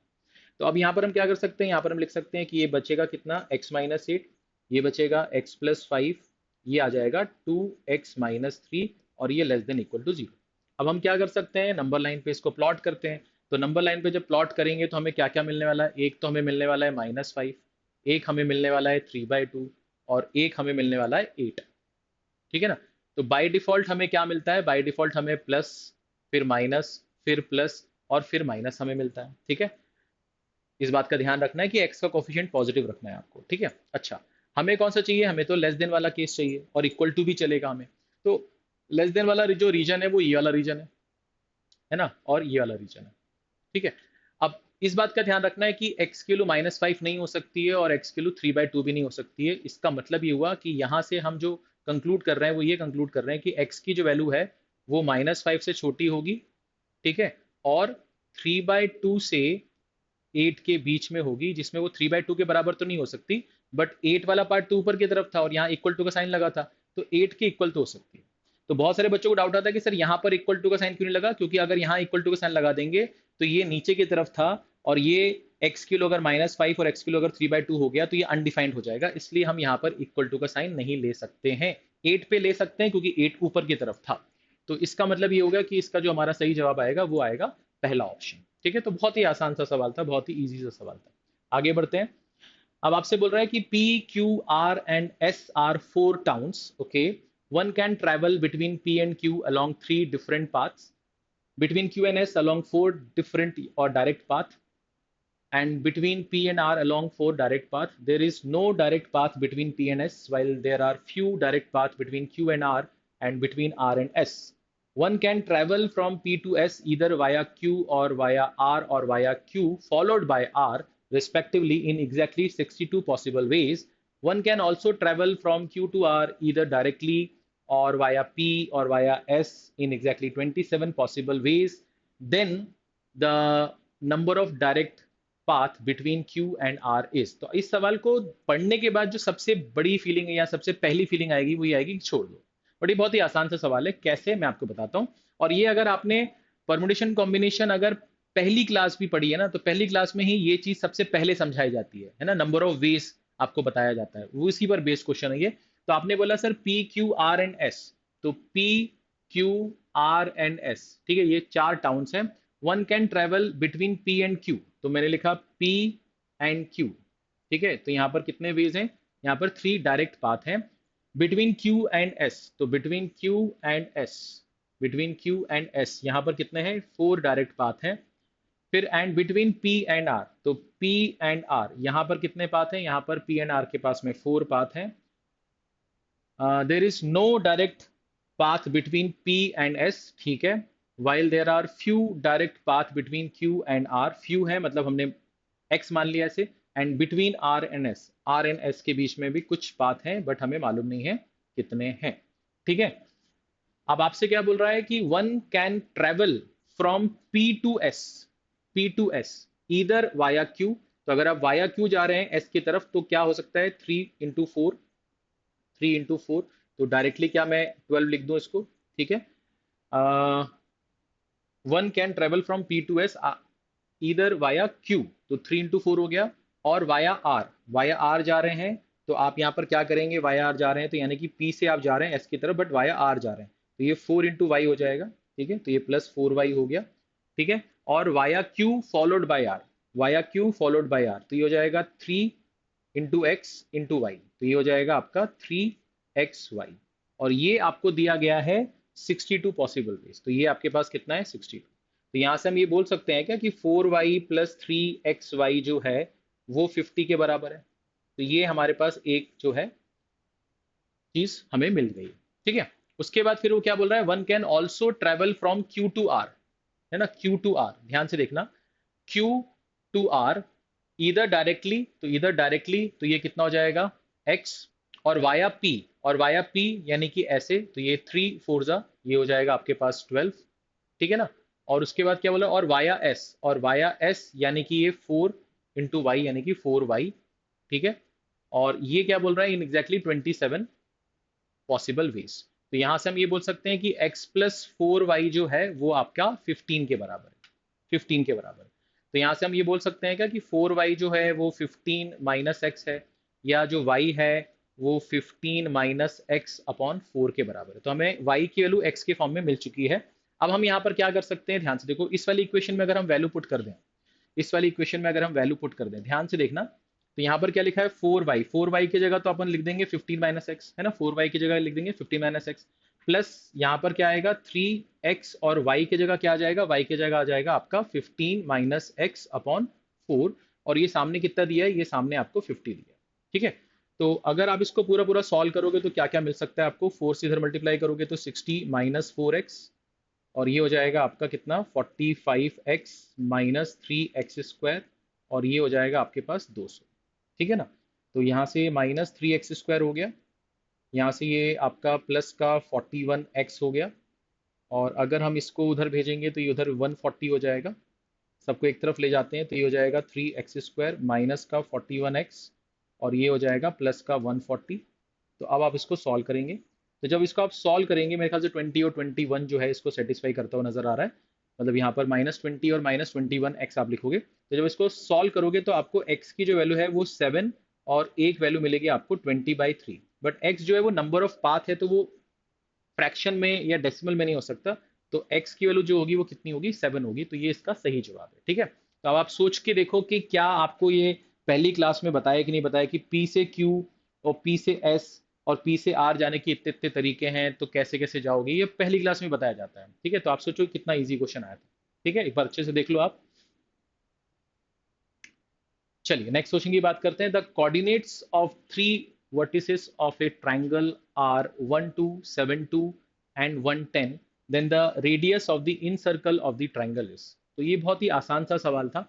अगर आप इसको लोकेट करें, आप इसे लोकेट करें तो x की वैल्यू 1 है और y की वैल्यू 2 है, तो ये x की वैल्यू 1 मान ली और ये y की वैल्यू 2 मान ली, तो ये पॉइंट हमें यहाँ पर कहीं पर मिल रहा है। तो ये पॉइंट हमारे पास ये आ गया। फिर वो बोल रहा है कि x की वैल्यू 7 है, तो x की वैल्यू 7 है तो यहाँ पर कहीं पर 7 मान लेते हैं। तो ये 7,0 है और ये 1,0 था, और y की वैल्यू 2 है, तो y की वैल्यू 2 है, तो यानी कि ये ऐसा कुछ हो जाएगा। ठीक है, ये एक स्ट्रेट लाइन आ गई इसका मतलब। एंड एक पॉइंट है 1,10, तो 1,10 यानी कि यहाँ पर कहीं पर 10 मान लेते हैं, या आप थोड़ा और ऊपर ले लो। तो यहाँ पर हमने इसको थोड़ा सा ऊपर किया और यहाँ पर 10 मान लिया। तो यहाँ पर 10 मान लिया, तो यहाँ पर क्या होगा, यहाँ पर ये वाला जो पॉइंट है ये आपका 1,10 है। ये वाला जो पॉइंट था, ये वाला पॉइंट आपका कौन सा था, 1,2 था। और ये वाला पॉइंट कौन सा था, ये आपका 7,2 था। तो अगर आप देखेंगे तो ये एक स्ट्रेट लाइन है, ये भी एक स्ट्रेट लाइन है, और ये दोनों आपस में परपेंडिकुलर है, तो ये 90 डिग्री बन गया। और अगर हम इसको कनेक्ट कर देंगे तो हमें एक ट्राइंगल मिलेगा जो कि एक राइट एंगल ट्राइंगल होगा। ठीक है ना। अगर ये 1 से 7 जा रहा है तो इसकी लेंथ 6 हो गई, इस अगर ये 2 से 10 जा रहा है तो इसकी लेंथ 8 हो गई, और अगर ये राइट एंगल ट्राइंगल है, ये 6 या 8 है, तो ये 10 हो जाएगा। तो ये आपका P है, ये आपका B है, और ये आपका H है। और इस ट्राइंगल के अंदर एक सर्कल बनता है। उस सर्कल का जो रेडियस होता है, उस सर्कल का जो रेडियस होता है उसको अपन क्या बोलते हैं, इन रेडियस बोलते हैं। तो उसको निकालने का एक डायरेक्ट फॉर्मूला है P plus B minus H upon 2। ठीक है, तो P आपके पास कितना था, 8 था, ये 6 था, ये 10 था, अपॉन 2। तो ये आ जाएगा 4/2, सॉल्व करने पे कितना आएगा, 2। तो आपका जो आंसर है वो कितना है, 2। तो आप डायरेक्टली ये फॉर्मूला आपने पढ़ा ही होगा, अगर नहीं पढ़ा है तो फिर इसका मतलब है कि आपने सही से नहीं पढ़ा है ना। ठीक है, चलिए आगे बढ़ते हैं। नेक्स्ट करने के और भी तरीके हैं, है ना। आप ऐसा भी है कि भैया आप इसको ऐसा भी कर सकते हैं ना कि R is equal to delta upon S. Delta मतलब ट्राइंगल का एरिया, राइट एंगल ट्राइंगल का area half base into height. S मतलब सेमी पेरीमीटर, है ना। तो आप वैसे भी सॉल्व करेंगे तो भी आ जाएगा कि सर यहाँ पर एरिया कितना होगा, हाफ होगा, 8 होगा और 6 होगा। यहाँ पर 8 होगा, 6 होगा, 10 होगा, और इसको 2 से डिवाइड करेंगे, तो इसको सॉल्व करोगे तो भी आंसर आ जाएगा, ऐसा कोई दिक्कत वाली बात नहीं। ठीक है, चलो अब बात करते हैं। एक company has 40 employers whose name are listed in a certain order. In the year 2022, the average bonus of the first 30 employees was rupees 40,000. Of the last 30 employees was rupees 60,000. And of the first 10 and last 10 employees together was rupees 50,000. Next year, the average bonus of the first 10 employees increased by 100%, of the last 10 employees increased by 200%, and the remaining employees was unchanged. Then the average bonus in rupees of all the 40 employees together in the year 2023 was। तो काफी आसान सा सवाल है, खासतौर पे अगर आपका अप्रोच बहुत आसान है। तो आपने बोल दिया कि आपने 10-10 में ना इनको डिवाइड कर दिया। ठीक है ना, तो ये फर्स्ट 10 है, नेक्स्ट 10 है, नेक्स्ट 10 है, और ये लास्ट 10। ठीक है ना, 10 20 30 40। ठीक है, अब इन जो ये जो 10 लोग हैं इनका सम हमने मान लिया, बोनस जो इनका एवरेज बोनस है उसका सम मान लिया। ए है, ये बी है, ये सी है, और ये डी है। ठीक है ना, यहाँ तक हम समझ पा रहे हैं। ए बी सी डी को हमने क्या माना है, इन 10 लोगों का सम माना है। तो इन 10 लोगों का सम जो है वो ए है, बी है, सी है और डी है। तो आपसे क्या बोल रहा है, आपसे बोल रहा है ए कंपनी हैज 40 एम्प्लॉइज। ठीक है, names whose names are listed in a certain order. In the year 2022, the average bonus of the first 30, तो first 30 का जो एवरेज है ना, वो कितना है 40,000 है। तो फर्स्ट 30 का अगर एवरेज जो है वो 40,000 है, तो फर्स्ट 30 का जो सम होगा वो इसके हिसाब से तो होगा ए प्लस बी प्लस सी, और इस डेटा के हिसाब से होगा sir number of employees into जो भी एवरेज है। ठीक है, तो वो आपका सम आ जाएगा। ठीक है सर। ऑफ द लास्ट 30 यानी कि बी सी एंड डी, तो यहाँ पर इनका सम जो होगा वो बी सी एंड डी होगा, बट अकॉर्डिंग टू डेटा क्या होगा लास्ट 30 का कि 60,000 है, तो यहाँ पर भी 30 लोग हैं और इनका एवरेज है 60। ठीक है sir. End of the last end of the first 10 and last 10, तो first 10 and last 10 employees together, यानी कि हम ए प्लस डी की बात कर रहे हैं, तो इनका जो एवरेज है, तो 10 और 10 कितना हो गया, ये 20 हो गया, और इनका जो एवरेज है वो कितना है 50,000 है। ठीक है, ये मेरे ख्याल से आपको क्लियर होना चाहिए। ठीक है, ये आपको क्लियर होना चाहिए। अब अगर हम ये बात करते हैं कि सर अगर हम इन दोनों को ऐड कर दें, तो इन दोनों को ऐड करने पे हमें क्या मिलेगा, ध्यान से देखो, इन दोनों को ऐड करने पे हमें ट्वाइस ऑफ ए मिलेगा, और साथ में हमें क्या मिलेगा, हमको मिलेगा बी सी और डी मिलेगा, बी सी और डी मिलेगा। तो हमने इन दोनों को ऐड किया, तो यहाँ पर कितना हो जाएगा और यहाँ पर कितना हो जाएगा, ध्यान से देखना। ठीक है ना, तो यहाँ पर कितना हो जाएगा, ये आपका 50,000 था, उसका डबल 1 लाख होगा, और एक जीरो लगाएंगे तो ये 10 लाख हो जाएगा। ठीक है, तो ये 10 लाख हो गया। ठीक है, ये आपका 40,000 है, 40,000 में एक जीरो और लगा दोगे तो ये 4 लाख हो जाएगा, इंटू 3 करोगे तो 12 लाख हो जाएगा। ठीक है ना, तो ये 12 लाख हो जाएगा। ठीक है, और बी सी और डी का जो सम है, बी सी डी का जो सम है, अगर आप वो ध्यान से देखोगे तो ये 60,000 है, एक जीरो लगाओगे तो 6 लाख, 18 लाख हो जाएगा। ठीक है, तो ये आपका 18 लाख। तो यानी कि जो 2A है वो किसके बराबर है, वो 10 और 12 कितना हो गया सर आपका 22 में से 18 गया तो वो 4 लाख के बराबर हो गया। यानी ए की जो वैल्यू है वो 2 लाख है, 2 लाख है, तो आपने 2 लाख ऐसे लिख लिया। ठीक है ना। अच्छा, तो अगर मैं आपसे बोलूं कि ए जो है उसके पास में कितना है सर, उसके पास में 2 लाख है, उसके पास में कितना है 2 लाख। ठीक है सर, अगर ए के पास में 2 लाख है तो इन दोनों का सम कितना हो रहा था सर, इन दोनों का सम तो 10 लाख हो रहा था, यानी कि डी के पास कितना होगा सर, डी के पास होगा 8 लाख, 8 लाख। ठीक है, ये हो जाएगा। ठीक है, अच्छा, अगर डी का 8 लाख है, डी का 8 लाख है, तो ये कितना हो रहा था सर, 18 लाख हो रहा था। ठीक है, 18 लाख में से 8 लाख तो ये चला गया, तो बी प्लस सी का कितना होगा, 10 लाख होगा।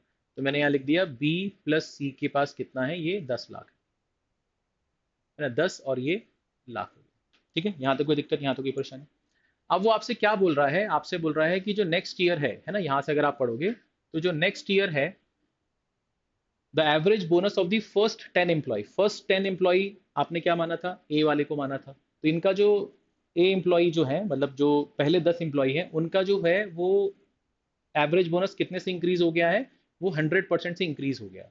100% से इंक्रीज हो गया है, इसका मतलब डबल हो गया है। तो ये 2 लाख था, तो ये कितना हो जाएगा सर, ये आपका 4 लाख हो जाएगा। ये कितना हो जाएगा, 4 लाख हो जाएगा, ध्यान देना। ठीक है, उसके बाद and the last 10 employees increase by 200%, तो लास्ट 10 यानी कि डी वाले की बात कर रहा है, वो 200% से इंक्रीज हो गया, यानी कि वो 3 टाइम्स हो गया, है ना। 200% इंक्रीज होने का मतलब है कि 3 टाइम्स हो गया। अगर 3 टाइम्स हो गया तो यानी कि ये कितना है, ये 8 लाख है, इसका 3 टाइम्स करेंगे तो ये कितना हो जाएगा, 24 लाख हो जाएगा, 24 लैक्स हो जाएगा, है ना, 24 लैक्स।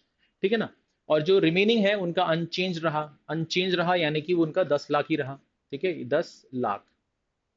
ठीक है, तो अगर मैं इनका टोटल कर दूं तो मुझे 40 लोग का जो नया एवरेज बोनस है वो मुझे मिल जाएगा, बट उनको डिवाइड करना पड़ेगा मुझे 40 से, है ना। एवरेज बोनस का सम मुझे मिलेगा, उसको मुझे 40 से डिवाइड करना पड़ेगा। ठीक है ना। तो यहाँ पर क्या हो सकता है, ये 24 और ये 10, 34, ये हो जाएगा 38 लैक्स। तो 38 लैक्स हो गया। अपने को रिक्वायर्ड है एवरेज बोनस जो है, तो वो क्या हो जाएगा, वो 38 लैक्स को आपको डिवाइड करना पड़ेगा 40 से, तो सॉल्व करने पे ये कितना आएगा, 95,000। 95,000, आई होप आपको दिखाई दे रहा होगा। तो आपका जो आंसर है वो कितना है, ए ऑप्शन। ठीक है, the average bonus in rupees निकालना था, है ना। तो इसका क्या हो गया, इसका 100 टाइम इंक्रीज हो गया, यानी कि डबल हो गया। इसका 200% इंक्रीज हो गया, इसका मतलब 3 टाइम्स हो गया। इसका अनचेंज रहा, तो इनका जो बोनस है उसका सम जो है वो 38 लैक्स है, बट ये हैं तो 40 लोग, तो 40 से डिवाइड करने पे इनका एवरेज आ जाएगा, वही हमसे पूछा गया। ठीक है, अच्छा सवाल है। बस कैलकुलेशन है इसमें और कुछ भी नहीं है इसमें, ठीक है। चल, अब आपसे बोला था roots alpha beta of the equation 3x² plus lambda x minus 1 is equal to 0 satisfying 1 upon alpha square plus 1 upon beta square is equal to 15। The value of alpha cube plus beta cube whole square is. तो सबसे पहले हम ये बात करते हैं कि हमारे पास जो इक्वेशन है वो है 3x² plus lambda x minus 1 is equal to 0। इसके जो रूट्स हैं वो अल्फा और बीटा हैं। तो अल्फा प्लस बीटा जो है वो माइनस का लैम्डा होगा और अल्फा बीटा जो है वो माइनस का 1/3 होगा। ये बात हमें समझ में आ गई है। अब हमें एक और चीज़ दी गई है कि 1 अपॉन अल्फा स्क्वायर और 1 अपॉन बीटा स्क्वायर जो है वो हमें 15 दिया गया है। तो अगर हम इसको सॉल्व करते हैं तो हमें क्या मिलता है, हमें मिलता है alpha square plus beta square upon alpha beta का whole square is equal to 15। Alpha square plus beta square को क्या लिख सकते हैं, अल्फा प्लस बीटा का whole square minus 2 alpha beta is equal to 15 times of alpha beta का whole square.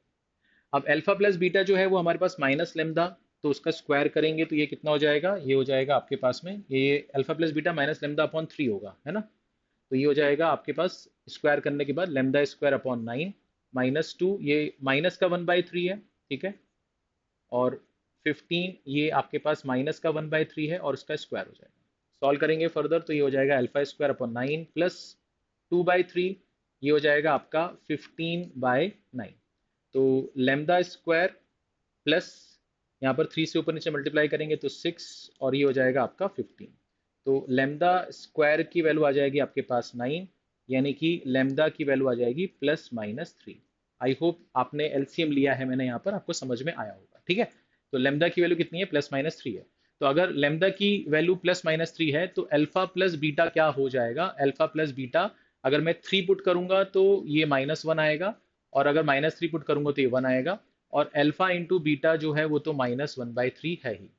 अब आपको क्या चाहिए, आपको चाहिए alpha cube plus beta cube का होल स्क्वायर। तो alpha cube plus beta cube का जो होल स्क्वायर है वो क्या होगा, वो होगा अल्फा प्लस बीटा का cube -3 alpha beta alpha plus beta और इसका क्या हो रहा है, स्क्वायर हो रहा है। अब अल्फा प्लस बीटा जो है वो क्या है, अगर आप -1 पुट करते हैं तो -1 का क्यूब कितना हो जाएगा, -1 हो जाएगा। -3 अल्फा बीटा -1/3 है तो ये प्लस हो जाएगा, यहाँ पर 1/3 लगेगा। अल्फा प्लस बीटा जो है वो आपका कितना है, वो है आपका, आपने -1 लिया हुआ है, ठीक है ना। तो यहाँ पर आप देखेंगे 3 से 3 कैंसिल होगा, -1 -1 -2 होगा, -2 का जो स्क्वायर होगा वो 4 होगा। अगर आप यहाँ पर 1 भी पुट करते तो आपको यहाँ पर 1 + 1 मिलता, 1 + 1 2 होता और 2 का स्क्वायर करते तो आपको क्या मिलता, 4 मिलता। तो हर हालत में आपको यहाँ पर 4 ही मिलने वाला है। तो आपका जो आंसर है वो क्या है, बी ऑप्शन है। आप यहाँ पर जैसे मैंने यहाँ पर अल्फा प्लस बीटा के लिए -1 लेके सॉल्व किया, आप 1 लेके सॉल्व कर लेना, दोनों ही केसेस में आपको 4 ही मिलने वाला है, ठीक है। चलो, तो अच्छा क्वेश्चन था, स्टैंडर्ड क्वेश्चन है, इस तरह के क्वेश्चन पहले भी आ चुके हैं, ठीक है। चलिए, if x and y satisfy the equation mod x plus y is equal to 15 and x plus mod y minus y is equal to 20, then x minus y equals, तो आपको x और y की value चाहिए। तो सबसे पहले हमने यहाँ पर ये लिखा कि अगर हमारा जो mod x है, ठीक है, वो क्या क्या होता है, वो होता है हमारा x अगर x हमारा पॉजिटिव है और -x अगर x हमारा नेगेटिव है। तो ये डेफिनेशन है मॉडुलस फंक्शन की। तो अभी हमने बोला कि अगर हम यहाँ पर x को पॉजिटिव लेते हैं तो हमारा जो मॉड x आएगा वो x में ओपन होगा। तो हमारा ये जो mod x plus y is equal to 15 लिखा है वो इस हिसाब से क्या होगा, x plus y is equal to 15, यानी कि 2x plus y is equal to 15। और ये तब है जब हमारा x पॉजिटिव है, जब हमारा x क्या है, पॉजिटिव है, ठीक है। इस बात का ध्यान रखना है। उसके बाद अगर हम ये मानते हैं कि अगर हमारा जो x है वो नेगेटिव है तो हमारा जो मॉडुलस x होता है वो -x में ओपन होता है।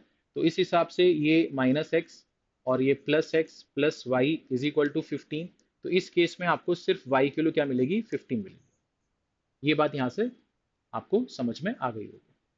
इसके बाद अगर हम बात करते हैं y के बारे में, तो अगर हम ये बात करते हैं कि इफ y जो है वो हमारा पॉजिटिव है तो मॉड y जो होगा वो y में ओपन होगा। तो ये ओपन होगा x plus y minus y is equal to 20। तो यहाँ से x की वैल्यू कितनी आएगी, 20। तो x की वैल्यू 20 है बट उस केस में हमारा y पॉजिटिव होना चाहिए। अब अगर हम यहाँ पर ये बात करें कि हमारा जो y है वो नेगेटिव है अगर y हमारा नेगेटिव है तो मॉडुलस ऑफ y जो है वो माइनस ऑफ y में ओपन होगा। तो यहाँ पर क्या हो जाएगा, x minus y is equal to 20, यानी कि x minus 2y is equal to 20। तो ये हमारे पास आ गई। तो हमारे पास चार इक्वेशंस आई हैं, और यहाँ पर हमें इस बात का ध्यान देना है कि कहीं पर x पॉजिटिव है, कहीं पर y पॉजिटिव है, कहीं पर x नेगेटिव है, कहीं पर y नेगेटिव है। ठीक है, तो अभी हमें क्या करना है, हमें इसका जो पहला वाला है वो इसके पहले वाले के साथ अगर हम देखें तो हमने बोला कि अगर 2x प्लस वाई जो है वो 15 है और x को अगर हम 20 लेते हैं, बट इस केस में आपको ध्यान देना है कि x पॉजिटिव है और y भी पॉजिटिव है, तो यानी कि आपकी x और y की जो वैल्यू आनी चाहिए वो सॉल्व करने में पॉजिटिव आनी चाहिए। सर x की वैल्यू तो पॉजिटिव दिख रही है, अगर इस x की वैल्यू को यहाँ पर पुट करता हूँ तो ये हो जाएगा 40, और 40 15 में से माइनस होगा तो y मेरा क्या आ जाएगा, नेगेटिव आ जाएगा, जबकि y तो मेरे को पॉजिटिव चाहिए। इसका मतलब ये इसके साथ तो पेयरिंग नहीं जमा रहा है। ठीक है, अगर मैं इसका इसके साथ पेयरिंग करता हूं तो क्या होता है, तो ये हो जाएगा sir 2x minus two x plus y is equal to 15, और ये क्या लिखा हुआ है, ये लिखा हुआ है x minus two Y is equal to 20। इसमें खास बात ये है कि हमें x को पॉजिटिव रखना है और यहाँ पर y को क्या करना है, नेगेटिव रखना है। तो इनका जो भी इंटरसेक्शन से x और y आएगा वो इस कंडीशन को सेटिस्फाई करना चाहिए कि x पॉजिटिव होना चाहिए और y नेगेटिव होना चाहिए। अभी अगर मैं इसको सॉल्व करता हूँ, ध्यान से देखेंगे, अगर मैं अभी इसको सॉल्व करता हूँ तो मैंने क्या किया, ऊपर वाली इक्वेशन का डबल कर दिया। तो ऊपर वाली इक्वेशन का डबल करेंगे तो क्या हो जाएगा, 4x, ये हो जाएगा 2y, ये हो जाएगा 30, ये क्या लिखा हुआ है, ये लिखा हुआ है x minus two Y is equal to 20। दोनों को ऐड करेंगे तो 5x की वैल्यू आ जाएगी, 5x आ जाएगा आपका 50, यानी कि x आ जाएगा आपका 10। तो x तो पॉजिटिव आ गया। अगर x की वैल्यू 10 हम यहाँ पर पुट करते हैं तो ये कितना हो जाएगा, ये हो जाएगा 20 plus y is equal to 15। तो y की वैल्यू जो आएगी वो -5 आएगी। तो y जो है वो हमारा नेगेटिव भी आ गया, ये भी सेटिस्फाई हो गया, यानी कि x की और y की ये वैल्यू हम ले सकते हैं जो कि 10 और -5 है। तो x की जो वैल्यू है वो हमारा 10 है और y की जो वैल्यू है वो -5 है। हमें चाहिए था x माइनस वाई, हमें क्या चाहिए था, हमें चाहिए था x माइनस वाई। हम लिखेंगे 10 माइनस -5, तो ये हो जाएगा हमारा कितना, 15, और यही हमारा आंसर होगा। आप चाहें तो बाकी केसेस भी देख सकते हैं, बट वो डिस्कार्ड हो जाएंगे, है ना, उसके कंडीशन की वजह से। ठीक है बेटा, कोई दिक्कत कोई परेशानी किसी भी तरह की, क्लियर है? चलो, अच्छा सवाल है। आप इसको ग्राफिकली भी कर सकते हैं, बट बेसिकली ग्राफिकली हम जब क्लास में पढ़ाते हैं बच्चों को तो पूरा बेसिक समझाते हैं, उसके बाद इसको करवाते हैं। अभी अगर मैं आपको ग्राफिकली इसको बताऊंगा सॉल्व करना, तो बहुत सारे बच्चों को जो ग्राफ के साथ बहुत ज़्यादा फेमिलियर नहीं है, कंफर्टेबल नहीं है, तो उनके लिए दिक्कत होगी। ठीक है, इसलिए मैंने इसको एक आम तरीके से इसको सॉल्व करवाया। नेक्स्ट आपसे क्या बोल रहा है कि if m and n are natural number such that n greater than 1 and m to the power n is equal to 2 to the power 25 into 3 to the power 40, m minus n की वैल्यू क्या हो सकती है। तो सबसे पहले हमको लिखा हुआ है कि m की पावर n जो है वो 2 की पावर 25 है और 3 की पावर 40 है, और साफ साफ बोला है कि n जो है 1 से बड़ा है। तो बहुत सारे बच्चों को ये लगता है कि क्या हम इस पूरे पार्ट को 2 की पावर 25, 3 की पावर 40, इसको m ले लेते हैं और इसकी पावर 1 कर देते हैं, तो ये वाला पार्ट हमारा m हो जाएगा और ये वाला पार्ट हमारा n हो जाएगा। बट हम ऐसा नहीं कर सकते हैं, क्यों? क्योंकि n की वैल्यू तो 1 से बड़ी है, तो ये तो हमारा तरीका नहीं हो सकता। तो अब हम यहाँ पर क्या कर सकते हैं, ध्यान से देखते हैं। तो मैंने लिखा है m की पावर n, तो ठीक है सर। ये जो लिखा है ये 2 की पावर 5 इंटू 5 है ये, और ये 3 की पावर 5 इंटू 8 है ये। तो यहाँ से मैंने लिखा 2 की पावर 5 इंटू 3 की पावर 8, और दोनों की जो कॉमन पावर 5 है उसको बाहर कर दिया। ठीक है, अब यहाँ से ये 2 की पावर 5 तो कितना हो गया, 32 हो गया। 3 की पावर 8 हो गया आपका 3 की पावर 4 का स्क्वायर, यानी 81 का स्क्वायर, तो ये आपका 81 इंटू 81 हो जाएगा। ठीक है, और इसकी पावर 5 है। अब ये 32 है, 81 का स्क्वायर होगा 6561, एक बार चेक कर लेना, ये पावर 5 हो जाएगा। आई होप यहाँ तक कोई दिक्कत कोई परेशानी नहीं होनी चाहिए। अब आपका सिर्फ ये वाला पार्ट जो है ये कैलकुलेटिव है, इसको आपको कैलकुलेट करना पड़ेगा। तो ये जो आएगा ये आएगा 209,952। ठीक है, और इसकी जो पावर है वो 5 है। अगर ये मेरा m है और ये मेरा n है, तो आपको m माइनस n बताना था। तो 209,952 में से अगर 5 को माइनस करोगे तो 209,947 इसका आंसर आ जाएगा, और यही इसका सही जवाब है। ठीक है, इस तरह के बहुत सवाल प्रीवियसली अभी पूछे जा चुके हैं, तो इसलिए इस टाइप के सवालों की प्रैक्टिस कर लो, अच्छे सवाल हैं। ठीक है, इजी सवाल होते हैं, डुएबल सवाल होते हैं। ठीक है, चलिए नेक्स्ट आपसे क्या बोल रहा है कि ये function f maps the set of natural number to whole number such that f of xy is equal to f of x into f of y plus F of X plus F of Y for all X comma Y and F of P is equal to 1 for every prime number P. अच्छा, यानी कि यहाँ पर जब भी आप prime number as a input डालोगे तो वैल्यू आपको हमेशा क्या मिलेगी, 1 मिलेगी। यानी कि आप p की जगह 2 पुट करोगे तो f2 1 आएगा, 3 पुट करोगे तो f3 1 आएगा, 5 पुट करोगे तो f5 1 आएगा। तो जो भी प्राइम नंबर पुट करोगे आपको जो आउटपुट मिलेगा वो 1 मिलेगा। Then the value of f of 160000। अब 160000 जो होता है वो 400 का स्क्वायर होता है, ठीक है। अच्छा, तो अभी आप पहले देखो कि यार यहाँ पर जो हमें दिया है वो क्या दिया है कि f ऑफ एक्स वाई जो है वो कितना है, f ऑफ एक्स वाई जो है वो है f of x into F of Y plus F of X into F of Y, ये हमें दिया गया, ठीक है। और साथ ही साथ हमको दिया गया है कि एफ ऑफ p जो है वो हमारे पास कितना है, 1, और p क्या होगा, प्राइम नंबर होगा। अब हमको ये समझना है कि ये जो f ऑफ 160000 ये एक्चुअली में 400 इंटू 400 है। यानी कि अगर हम x और y की जगह 400 पुट कर दें तो हमारा काम हो जाएगा। तो उसके लिए हमें f ऑफ 400 पता होना चाहिए। f ऑफ 400 यानी कि 400 जो होता है वो क्या होता है सर, वो होता है 20 इंटू 20। यानी कि हम x और y की जगह 20 पुट कर देंगे तो f ऑफ 400 की वैल्यू आ जाएगी। 20 जो होता है वो होता है 4 इंटू 5, ठीक है। उसके लिए हमें एफ ऑफ 4 चाहिए होगा, एफ ऑफ 5 चाहिए होगा। एफ ऑफ 5 तो प्राइम नंबर है तो ये तो 1 हो जाएगा, और एफ ऑफ 4 जो है वो क्या हो जाएगा, एफ ऑफ 2 इंटू 2 हो जाएगा। इसके लिए अपने को एफ ऑफ 2 चाहिए होगा। तो क्या क्या चाहिए होगा वो पहले से आपके दिमाग में होना चाहिए। तो सबसे पहले हमने x और y को 2 ले लिया, तो ये 2 इंटू 2 कितना हो जाएगा, 4 हो जाएगा। ये कितना हो जाएगा, F of 2 into F of 2, ये हो जाएगा F of 2 plus F of 2, यहाँ पर प्लस होगा, ठीक है, प्लस एफ ऑफ 2, ठीक है। यहाँ तक मेरे ख्याल से कोई दिक्कत नहीं है। अब एफ ऑफ 2 जो है वो कितना है सर, एफ ऑफ 2 में हमारा 2 तो प्राइम नंबर है तो वो तो 1 होगा, तो ये हो जाएगा 1 इंटू 1 प्लस 1 सॉल्व करने पे ये कितना आएगा, 3। तो एफ ऑफ 4 हमारे पास कितना आ गया, 3 आ गया। एफ ऑफ 5 हमारा प्राइम नंबर है तो एफ ऑफ 5 जो होगा वो 1 ही होगा। तो अगर हम एफ ऑफ 20 निकालना चाहें तो 20 निकालने के लिए आपने क्या किया होगा, आपने x की जगह 4 पुट कर दिया और y की जगह 5 पुट कर दिया, ठीक है ना। ये आपने कर दिया यहाँ पर। तो ये कितना हो जाएगा, F of 4 into F of 5 plus F of 4 plus F of 5। ये बात समझ में आ गई होगी। तो एफ ऑफ 4 जो है आपके पास वो 3 है, एफ ऑफ 5 जो है वो आपके पास 1 है, तो 3 इंटू 1 हो गया। एफ ऑफ 4 आपके पास 3 है, एफ ऑफ 5 आपके पास में कितना है, 1 है, तो ये 3 हो गया, 3 हो गया और 1 हो गया, तो ये कितना आ जाएगा, 7 हो जाएगा। तो एफ ऑफ 20 आपके पास कितना आ गया, 7 आ गया। अभी अगर हम यहाँ पर एफ ऑफ 20 इंटू 20 कर दें, एफ ऑफ 20 इंटू 20 कर दें, यानी कि 400 किलो निकालना है। एफ ऑफ 20 इंटू 20 का मतलब ये है कि अगर हमने यहाँ पर एक्स और वाई को क्या ले लिया, 20 और 20 ले लिया,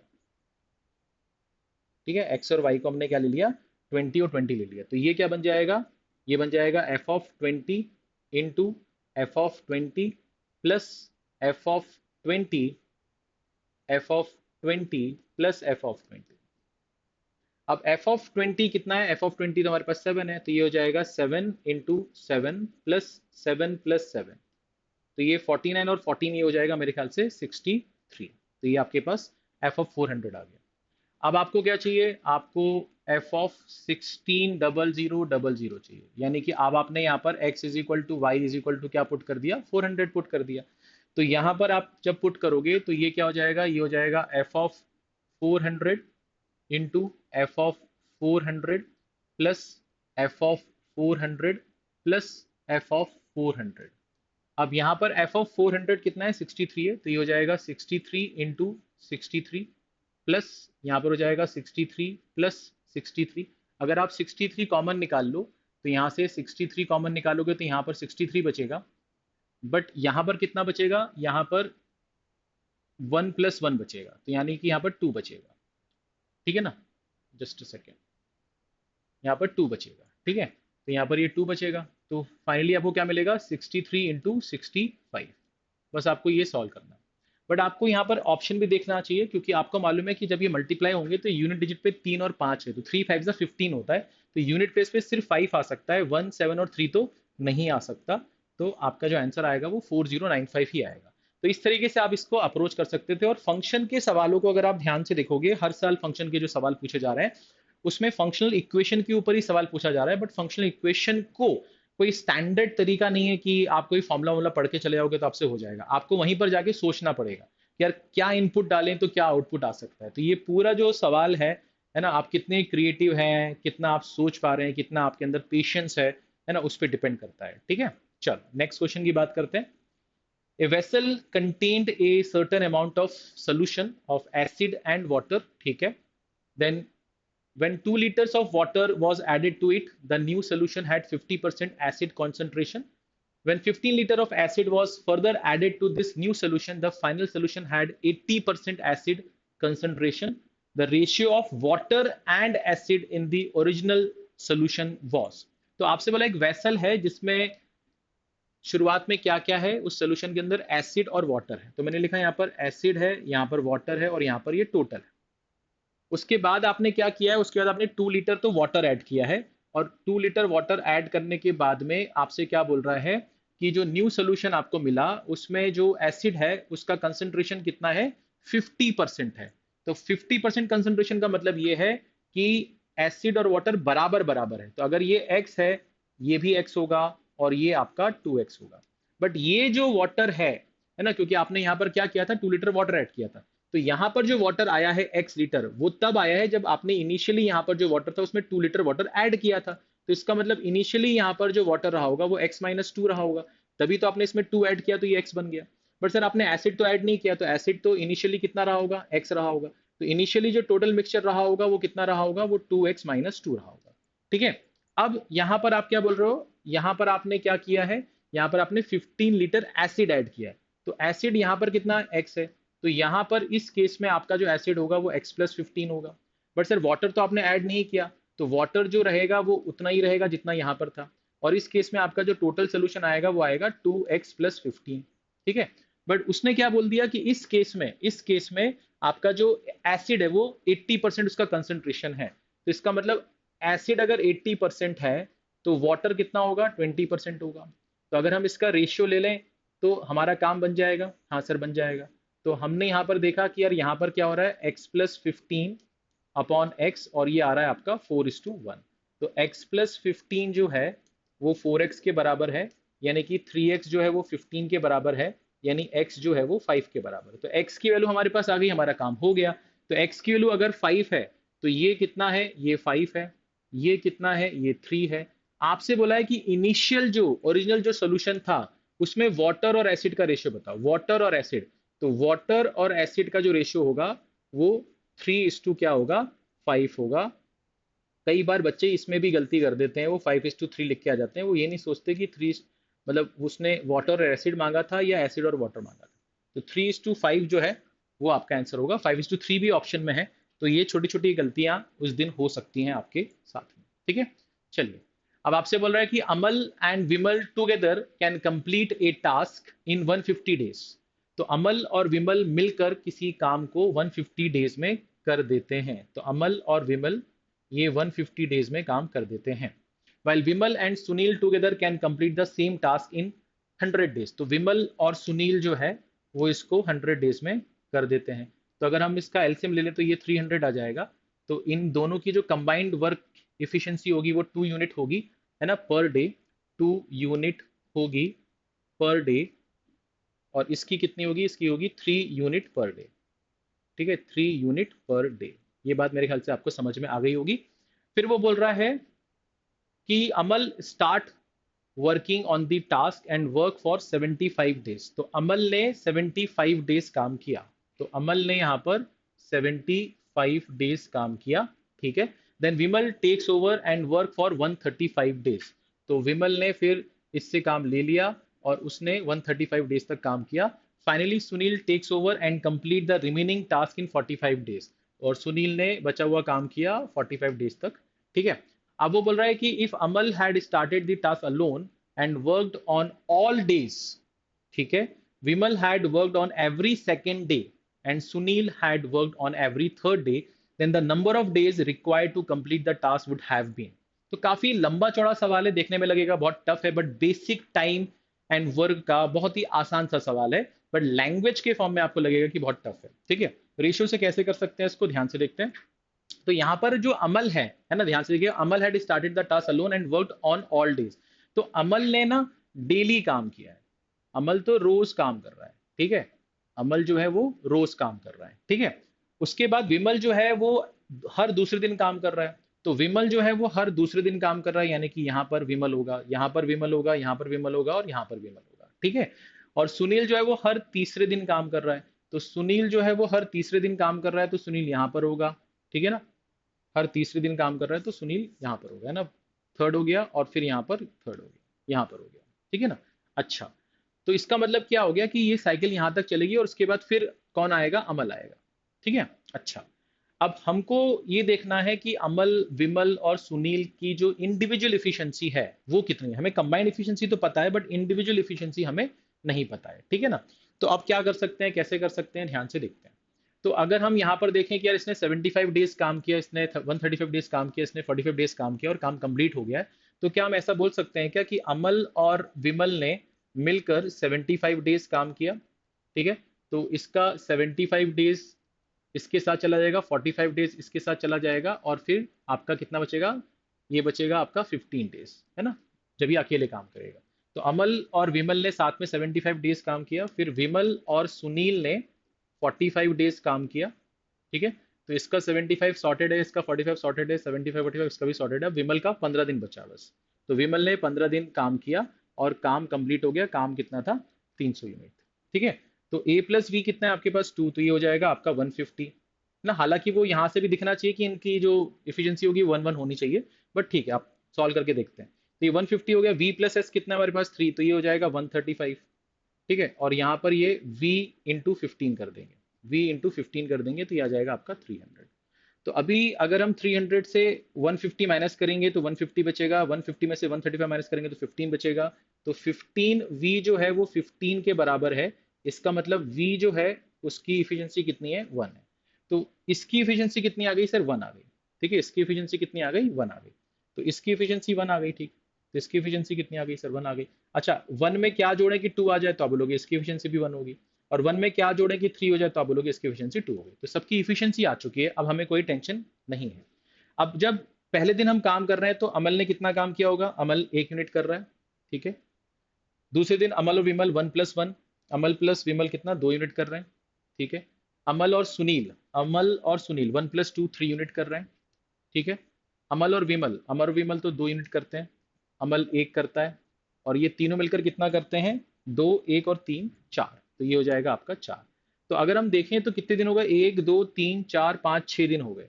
तो 6 दिन में आपका कितना काम कंप्लीट हुआ सर, 4 5 7 10 और ये 13, तो 13 यूनिट आपका काम कंप्लीट हो गया 6 दिन में। आपको कितना करना है सर, आपको करना है 300।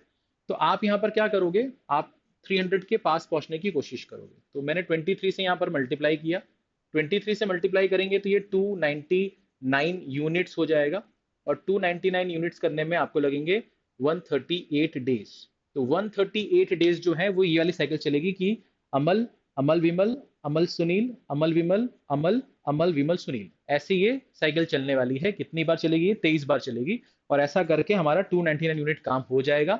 हमें अभी 1 यूनिट काम और करवाना है, तो वो 1 यूनिट काम कौन करेगा, वो 1 यूनिट काम करेगा अमल, और उसको उसके लिए लगेंगे 1 दिन। तो कुल मिलाकर आपको 139 डेज लगने वाले हैं। तो 139 डेज में आपका काम कंप्लीट होगा अगर ये लोग इस तरीके से काम करते हैं। तो कठिन सवाल नहीं था, इस तरह के सवाल पहले भी आ चुके हैं, आपके स्टैंडर्ड बुक्स में भी हैं, पीवाईक्यूज में भी हैं। बट जब भी लैंग्वेज थोड़ी सी बड़ी आती है और पेपर के दिन एक नेचुरल प्रेशर होता है तो हम नहीं कर पाते, है ना। तो थोड़ा सोचो कि यार ये सवाल में कुछ भी नहीं था ऐसा जो हमें नहीं पढ़ाया जाता है। आपसे वाला, when Rajesh age was same as the present age of Garima, the ratio of their ages was 3:2. When Garima's age become the same as the present age of Rajesh, the ratio of ages of Rajesh and Garima will become. अब यहाँ पर कुछ भी नहीं है, यहाँ पर सिर्फ लैंग्वेज आपको नहीं समझ में आएगी। तो पहले तो आप ये बोलो कि राजेश और गरिमा की एज का रेशियो आपको कितना दिया है, वो आपको 3:2 दिया है। तो आप मान लो इसकी एज 3x है, इसकी एज 2x है। अब इस सवाल को आप पढ़ो। अब वो बोल रहा है कि when Rajesh age was same as the present age of Garima, तो प्रेजेंट एज ऑफ गरिमा जो है वो राजेश की एज के बराबर हो जाएगी यानी कि 3x हो जाएगी। ठीक है, तो ये गरिमा की कौन सी है, प्रेजेंट एज है। प्रेजेंट एज ऑफ गरिमा जब राजेश की एज के बराबर हो जाएगी, है ना, तब हम उसकी बात कर रहे हैं। ठीक है, तो मैंने बोला कि यार यहाँ पर 2x था और यहाँ पर 3x था, तो यहाँ पर x का इंक्रीज हुआ, हाँ सर। तो अगर यहाँ पर x का इंक्रीज हुआ तो यहाँ पर भी x का इंक्रीज होगा, हाँ सर। तो ये कितना हो जाएगा सर, 4x हो जाएगा। तो ये 4x क्या आ गया, ये राजेश का प्रेजेंट एज आ गया। ठीक है, अच्छा। अब बोला when Garima age become the same as the present age of Rajesh. अब गरिमा की एज जब राजेश की प्रेजेंट एज के बराबर हो जाएगी, यानी कि ये 4x हो जाएगा। अब ये 3x से 4x होने के लिए कितना लगेगा इसको, x। तो अगर इसमें x का इंक्रीज हो रहा है तो इसमें भी क्या होगा, इसमें भी x का इंक्रीज होगा। तो ये कितना बन जाएगा, 5x बन जाएगा। अब आपका इसका रेशियो क्या होगा, यही वो आपसे पूछ रहा है ना, कि when Garima's age become the same as the present age of Rajesh, the ratio of ages of Rajesh and Garima will become. तो अब आपका जो रेशियो होगा वो क्या हो जाएगा, 5:4 हो जाएगा। और यही आपके इस सवाल का जवाब था। सिंपल सवाल, आसान सा सवाल। ठीक है, चलो लास्ट सवाल मेरे ख्याल से आज के सेशन का। A bus starts at 9 AM and follows a fixed route every day. तो एक बस है जो 9 AM पर चलना शुरू करती है, एक फिक्स रूट को फॉलो करती है daily. One day it travelled at a constant speed of 60 kilometre per hour and reached its destination 3.5 hours later. तो अगर हम मान लेते हैं कि जो टोटल डिस्टेंस ट्रेवल करना है वो d किलोमीटर है, और जो टोटल टाइम लगता है उसे यूजुअली वो लगता है t आवर्स। तो हम ये बोल सकते हैं कि जो डिस्टेंस है वो इस केस में जब वो 60 किलोमीटर पर आवर की स्पीड से चल रही थी, तो 60 उसकी स्पीड हो गई और उस समय उसको टाइम लग रहा है कितना, 3.5 आवर्स वो लेट हो रही है। तो यूजुअल टाइम से 3.5 घंटे वो ज्यादा ले रही है। तो ये आपका क्या हो गया, d is equal to 60 into 3.5 hours. ये किलोमीटर में आएगा, 60 किलोमीटर पर आवर में है और ये आवर्स में है। ठीक है, अब बोल रहा है कि next day it travelled 2/3 of its route in 1/3 of its total scheduled time. तो टू थर्ड आपका जो डिस्टेंस है उसको शेड्यूल टाइम के 1/3 टाइम में उसने ट्रेवल कर लिया। ठीक है, ऐसा बोला है, हमने लिख लिया ऐसा। ठीक है ना, उसके बाद क्या बोल रहा है, and the remaining part of the route. अब remaining part of the route कितना होगा सर, वो 1/3 हो जाएगा। ठीक है, 1/3 हो जाएगा। Remaining part of the route at 40 kilometre per hour, at the rate of 40 kilometre per hour kmph। और बाकी बचा हुआ पार्ट आपने 40 किलोमीटर पर आवर की स्पीड से ट्रेवल किया, है ना, to reach just on time. Just on time यानी कि जो टाइम लगना चाहिए था उसी टाइम को आप अभी ले रहे हैं, अगर आप 2/3 डिस्टेंस को 1/3 टाइम में कवर कर लें और बाकी बचे हुए डिस्टेंस को 40 किलोमीटर पर आवर की स्पीड से ट्रेवल करें। तो इसका मतलब क्या हुआ, इसका मतलब ये हुआ कि यहां पर जो टाइम लग रहा है यानी कि t/3, और यहां पर जो टाइम लगेगा यानी कि d/3/40, ये इक्वल होना चाहिए t के। ठीक है, अच्छा। तो यहां से हम ये बोल सकते हैं कि d/120 जो है वो t माइनस t/3 के बराबर है, यानी कि 2t/3 के बराबर है। तो क्या हम यहां से ये बोल सकते हैं कि जो d आएगा वो 2/3 टाइम्स ऑफ 120 t हो जाएगा। तो यहां से क्या d की वैल्यू 80t आ जाएगी, d की वैल्यू 80t आ जाएगी, हाँ सर आ जाएगी। तो ये d हमारा क्या आ गया, 80t आ गया। अगर हम d की वैल्यू यहाँ पर पुट कर दें, ध्यान से देखना, तो d की वैल्यू अगर हम पुट कर दें तो d कितना है 60t, और ये 60 इंटू 7/2 करेंगे तो ये 210 हो जाएगा। और यहाँ पर हम 80t पुट कर रहे हैं, तो 80t is equal to 60t plus 210, तो ये आ जाएगा 20t इज इक्वल टू 210। तो t किलो आ जाएगी आपकी 10.5 आवर्स, यानी कि यूजुअली उसको 10.5 घंटे लगने चाहिए, है ना। बट उसने क्या ये पूछा आपसे, नहीं पूछा। 10.5 घंटे आपके ऑप्शन में भी है आपके, तो गलती से ये मत लगाना। उसने पूछा क्या है, उसने पूछा the scheduled arrival time of the bus. Scheduled arrival time, घड़ी में कितना टाइम हो रहा होगा वो पूछ रहा है आपसे। आपको तो 10.5 घंटे लग रहे हैं, कब, जब आप 9 बजे चलना शुरू करते हैं। तो 9 AM पे जब आप चलना शुरू करेंगे तो आपको 10.5 घंटे लगेंगे। और ठीक है, तो 10.5 घंटे का मतलब हो गया कि आप शाम को 7:30 बजे पहुंचेंगे। ठीक है, शाम को 7:30 बजे पहुंचेंगे। तो आपका जो आंसर है वो क्या है, पहला ऑप्शन। ठीक है, आई होप यहां तक आपको कोई दिक्कत कोई परेशानी नहीं हुई होगी। मैंने कोशिश की है कि जितना भी सिंपल कर सकता हूँ उतना सिंपल मैंने करने की कोशिश की है। ठीक है, आई होप अगर आपको ये सेशन इस सेशन में मजा आया, आपको कुछ सीखने को मिला, तो आप इस सेशन को लाइक जरूर कीजिएगा, कमेंट करके हमें बताइएगा कि आपको कैसा लगा सेशन, और आप इसी तरह के और सेशन हमसे चाहते हैं तो हम आपके लिए बिल्कुल वो सेशन लेके आएंगे। बट उसके लिए थोड़ा सा हमें है ना मोटिवेट कीजिए, सेशन को लाइक करके, शेयर करके, चैनल को सब्सक्राइब करके। ठीक है, मिलता हूँ मैं आपसे नेक्स्ट सेशन में। अपना ख्याल रखिए। इसका पीडीएफ जो है वो हमारे आपको ग्रुप पे मिल जाएगा, उसके डिस्क्रिप्शन, उसकी लिंक जो है वो डिस्क्रिप्शन में दी गई है, उसे क्लिक करके आप हमारे चैनल को ज्वाइन कर सकते हैं, जहाँ पर हमारे सारे यूट्यूब सेशंस के पीडीएफ आपको मिल जाते हैं। अपना ख्याल रखिए। मेरा नाम है पंकज। मिलता हूँ आपसे नेक्स्ट सेशन में। Thank you.